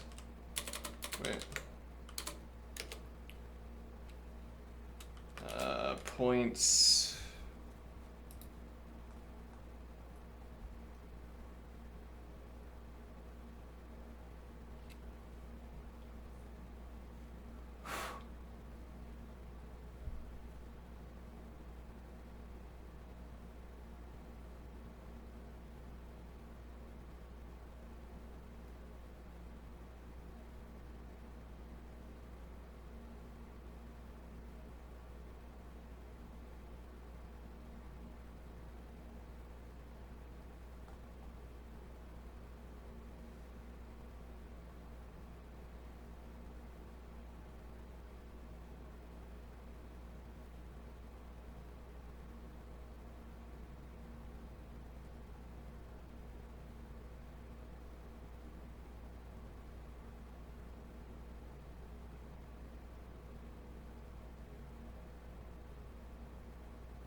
It's sort of guesswork here, but let's see what happens.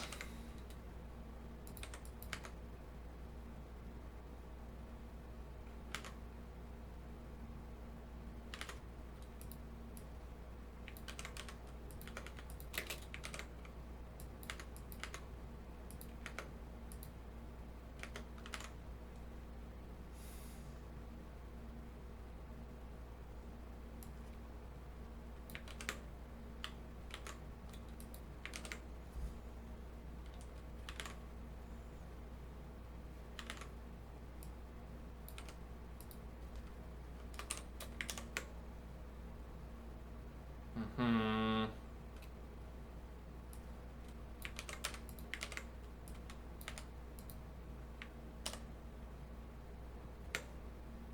Okay.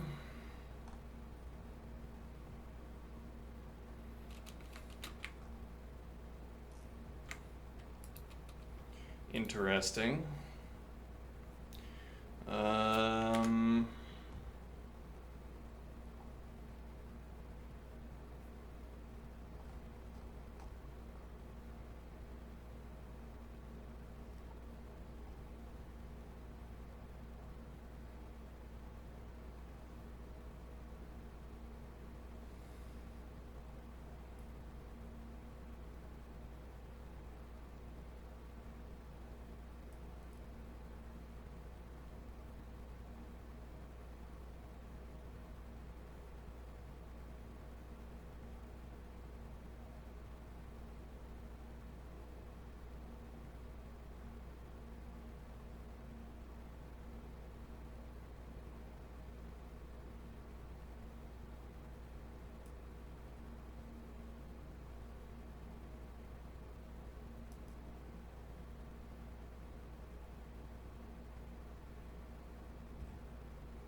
So is it that we do, let's see, points vector 1, 2, 3.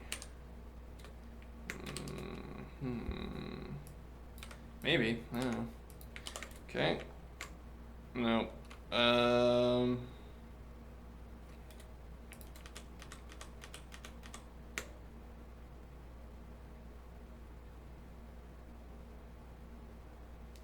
What is map vector? So these are building lists. I never use build list, but building lists 20 long, and then we put a random element in it. Actually, let's take this over here and ask, show me x's.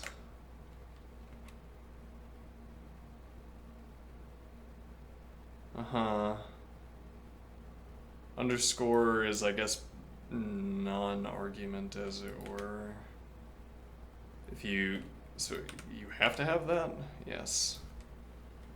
If I do lambda x random, does the same thing. Could I put anything here? Yes, apparently. Huh. Okay, so that would be a conventional point then. Okay. All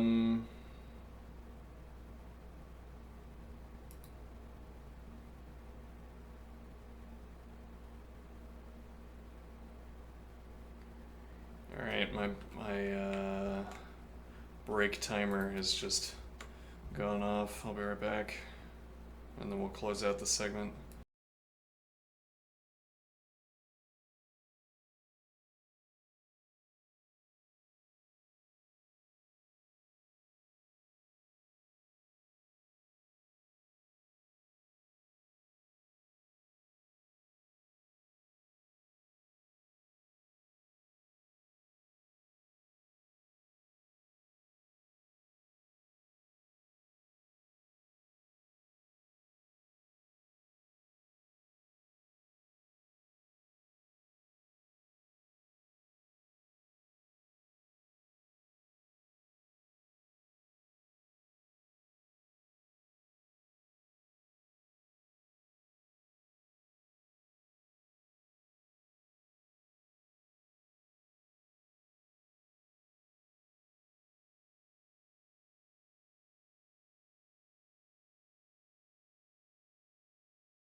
Alright, I'm back.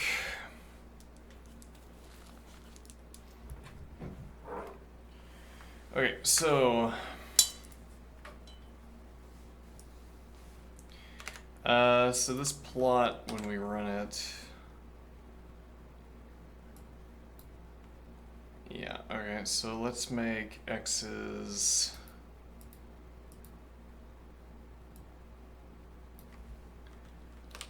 list -1, 0, and 1, and y's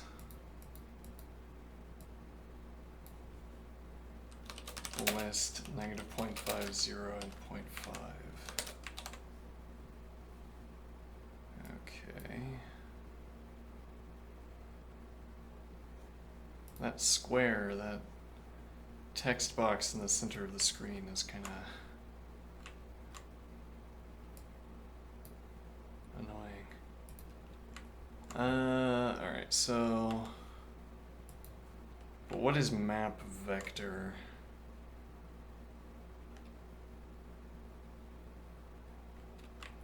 What does that do? Define A, list 1, 2, 3. Define B, list 4, 5, 6. Map vector AB. Okay, so that... Huh. Wait, so if I define... That's not the formatting.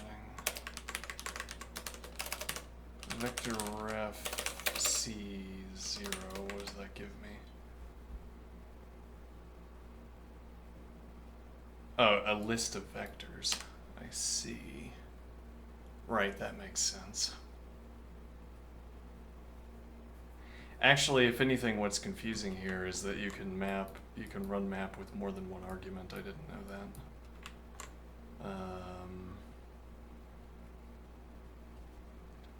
Okay. So I could instead do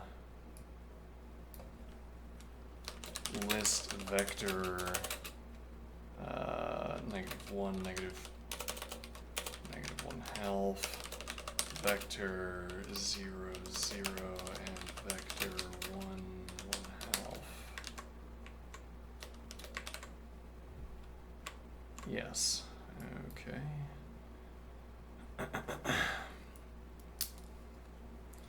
So I could have, for instance,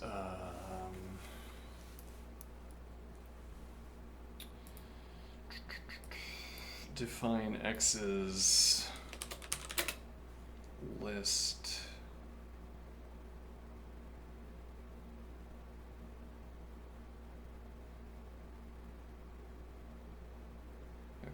list 0 pi divided by 6, nope, divide pi 6, divide pi 4,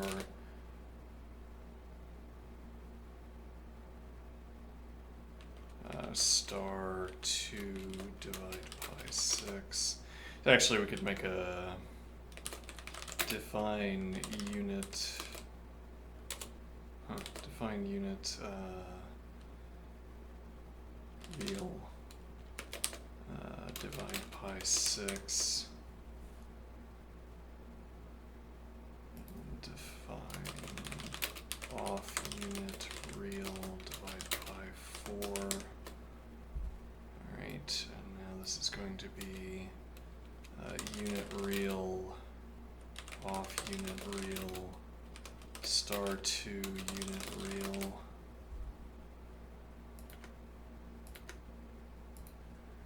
Okay, and now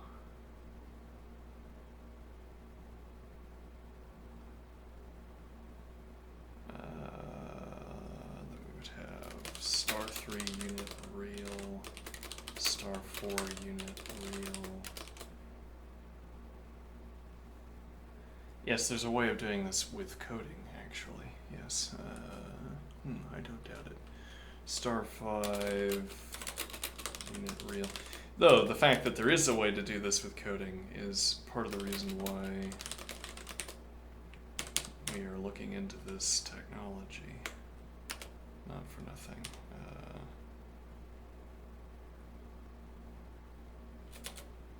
Let's see. Star 2 off unit real.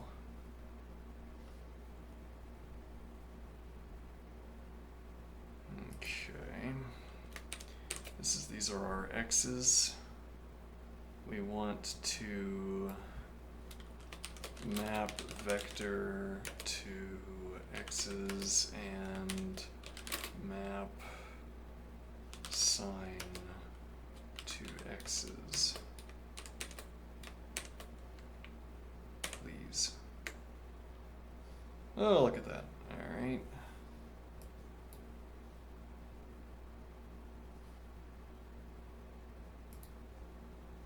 Map vector to append map star lambda x star x -1 onto x's onto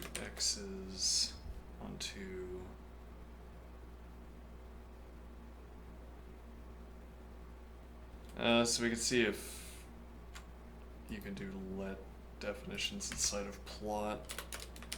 Let updated x's list reals. This thing. Okay, and now. This will just be map operation. Alright, append updated x's list reals onto x's list reals.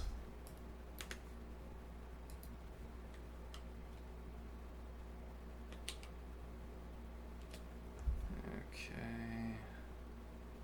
Actually, let star.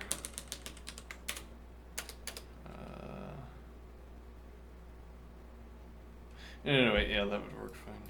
Never mind, we don't need let star. Alright, map sign onto updated x's list reals. Okay, does that work, or is let definition not allowed? Yeah, it's not allowed.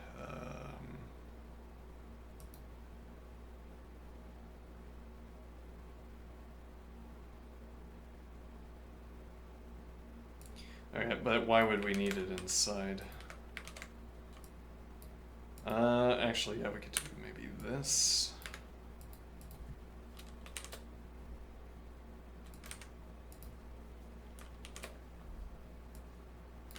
Actually, I don't know how this works.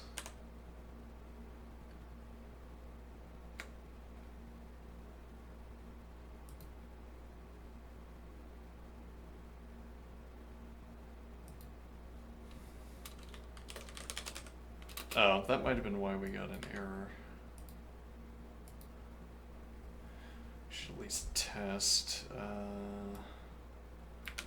that is the case.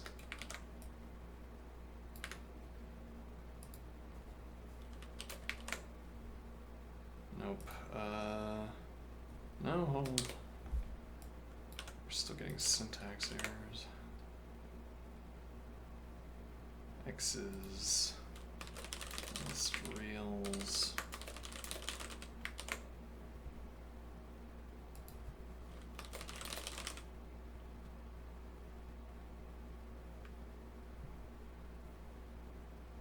No, we don't need a pinned here. Wow, how many things went wrong here? Updated X's list reals.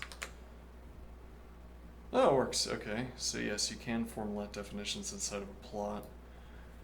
Alright.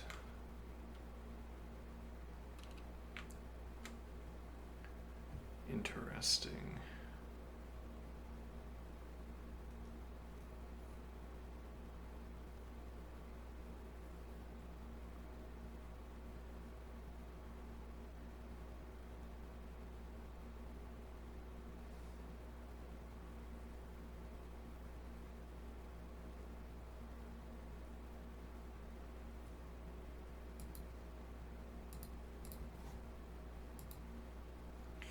Okay. I don't have anything clever to do with points at the moment, so I won't do anything clever with points.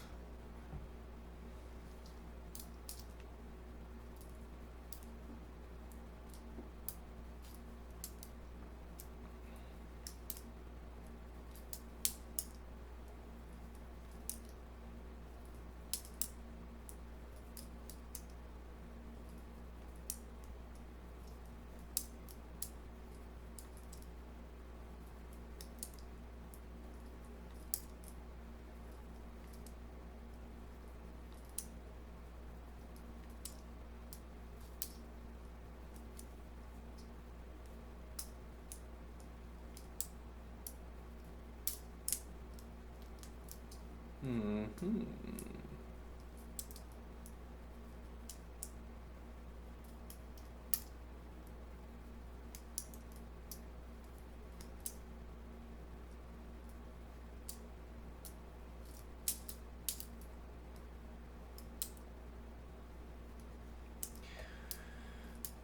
Randomly moving data points is almost always a bad idea, but jittering in a controlled manner can sometimes be useful. Why would you include jitter if it's almost always a bad idea? Why would you include it among your primary operations, I wonder? See if this gives us a virus.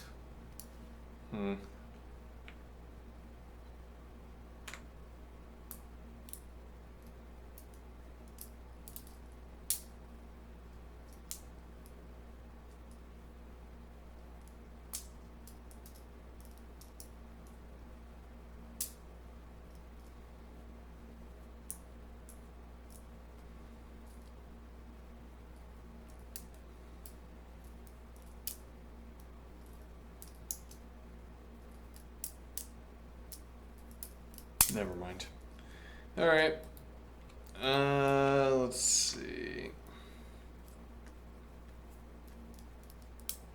For example, to highlight the size of a dense or overplotted sample. Okay.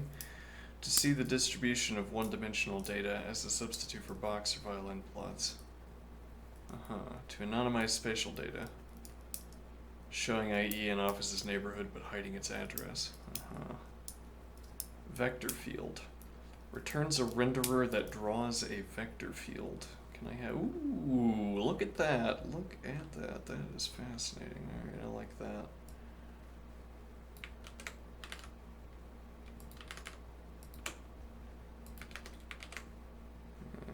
Okay.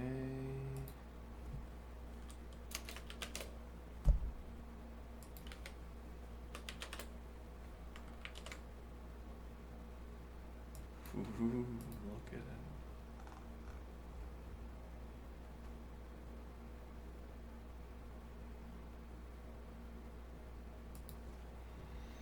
We'll be solving Navier-Stokes in no time.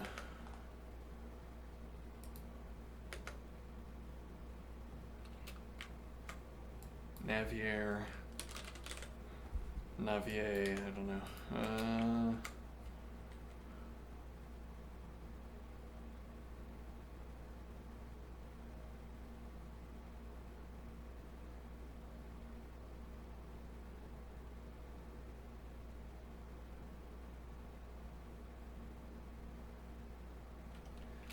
So this is a set of ordered pairs where the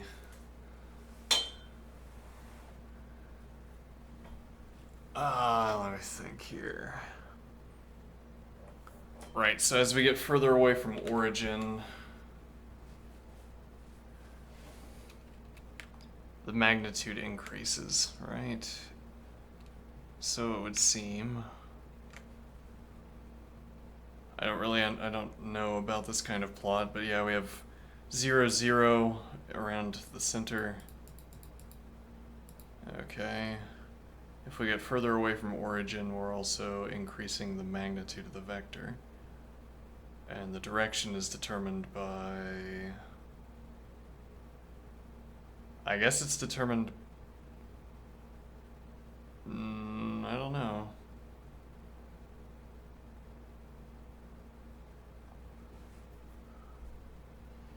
One of the direction of the vector. I don't know how the direction of the vector is determined.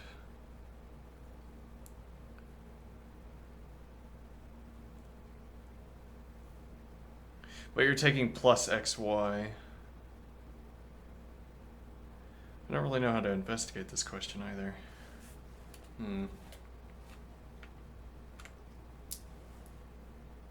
But interesting, okay. Error bars. Returns a renderer that draws error bars.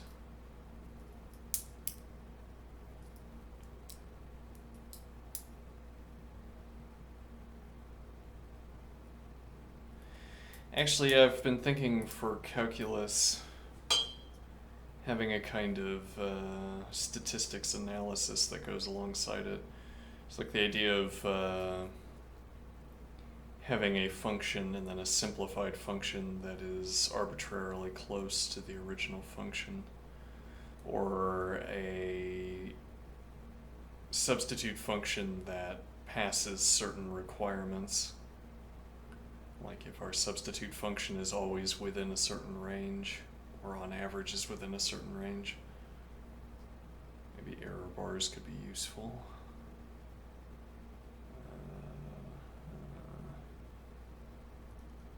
Candlesticks. Ooh, now there is something interesting. A color field.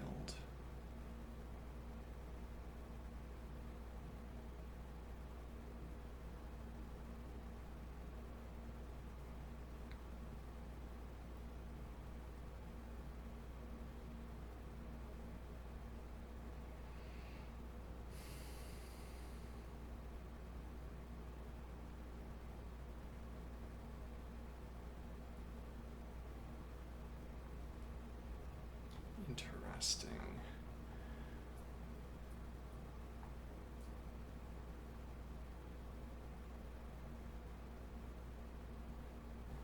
All right, I'm succumbing to hunger. I think we might need to take our exercise segment here.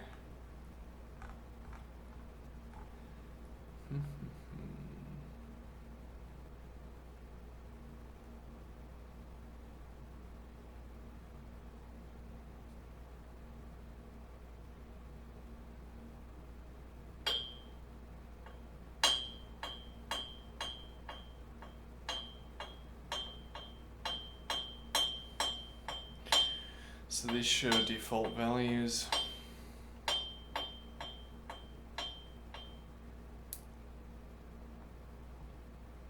Okay. For each of the optional arguments, default values.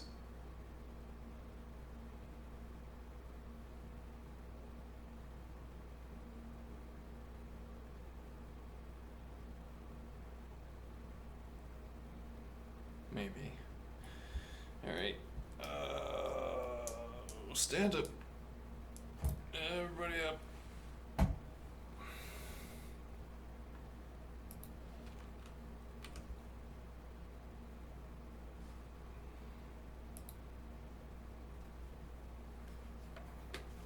Hey, there I am. There I am.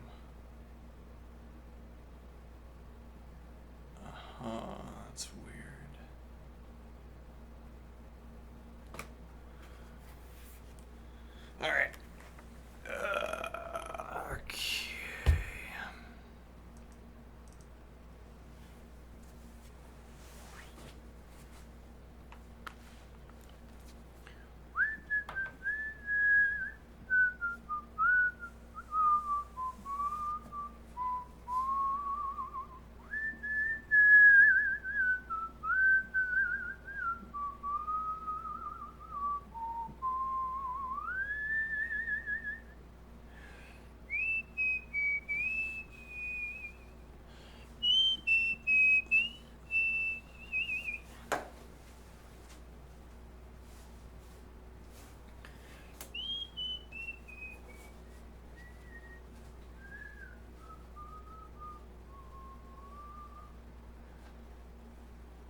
push-ups. Doing one set of push-ups a day is continuing to give me sore muscles.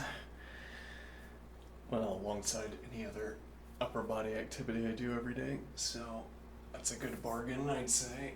Good deal.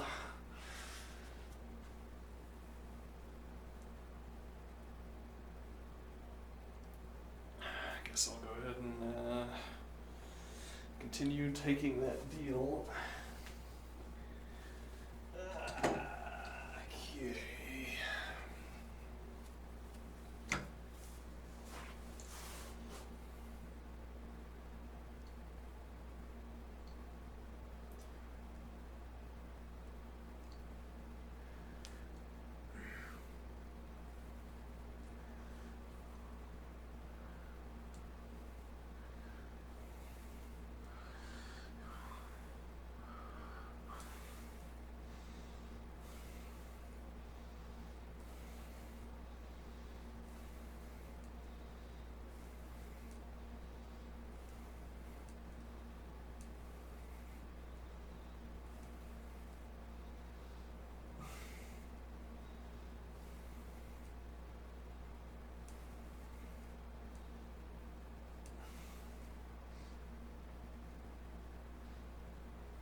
Okay.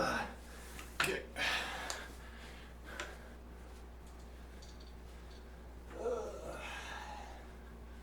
And just like that, I keep my muscles on cooldown.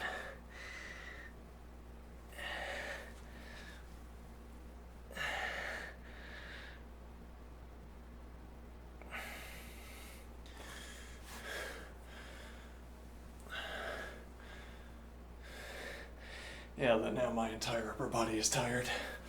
Well,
oh, my body.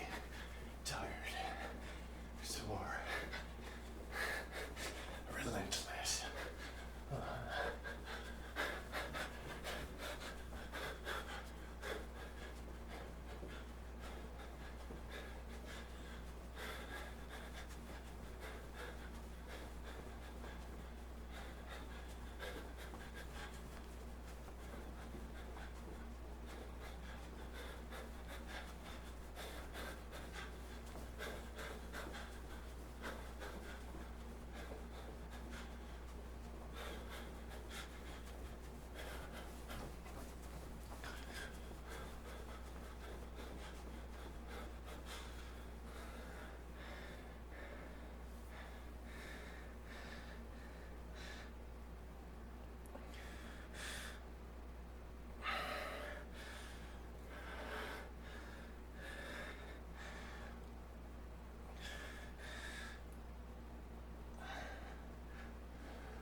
and abdominal muscles.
I have to keep going.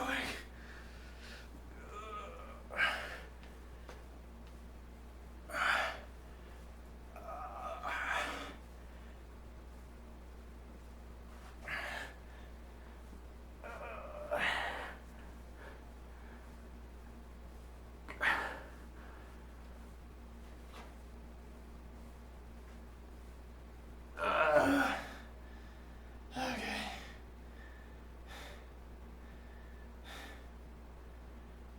All right.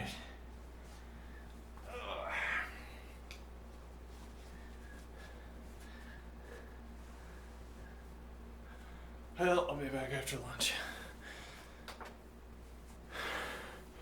And then we'll either keep watching chess or, well, probably keep watching chess.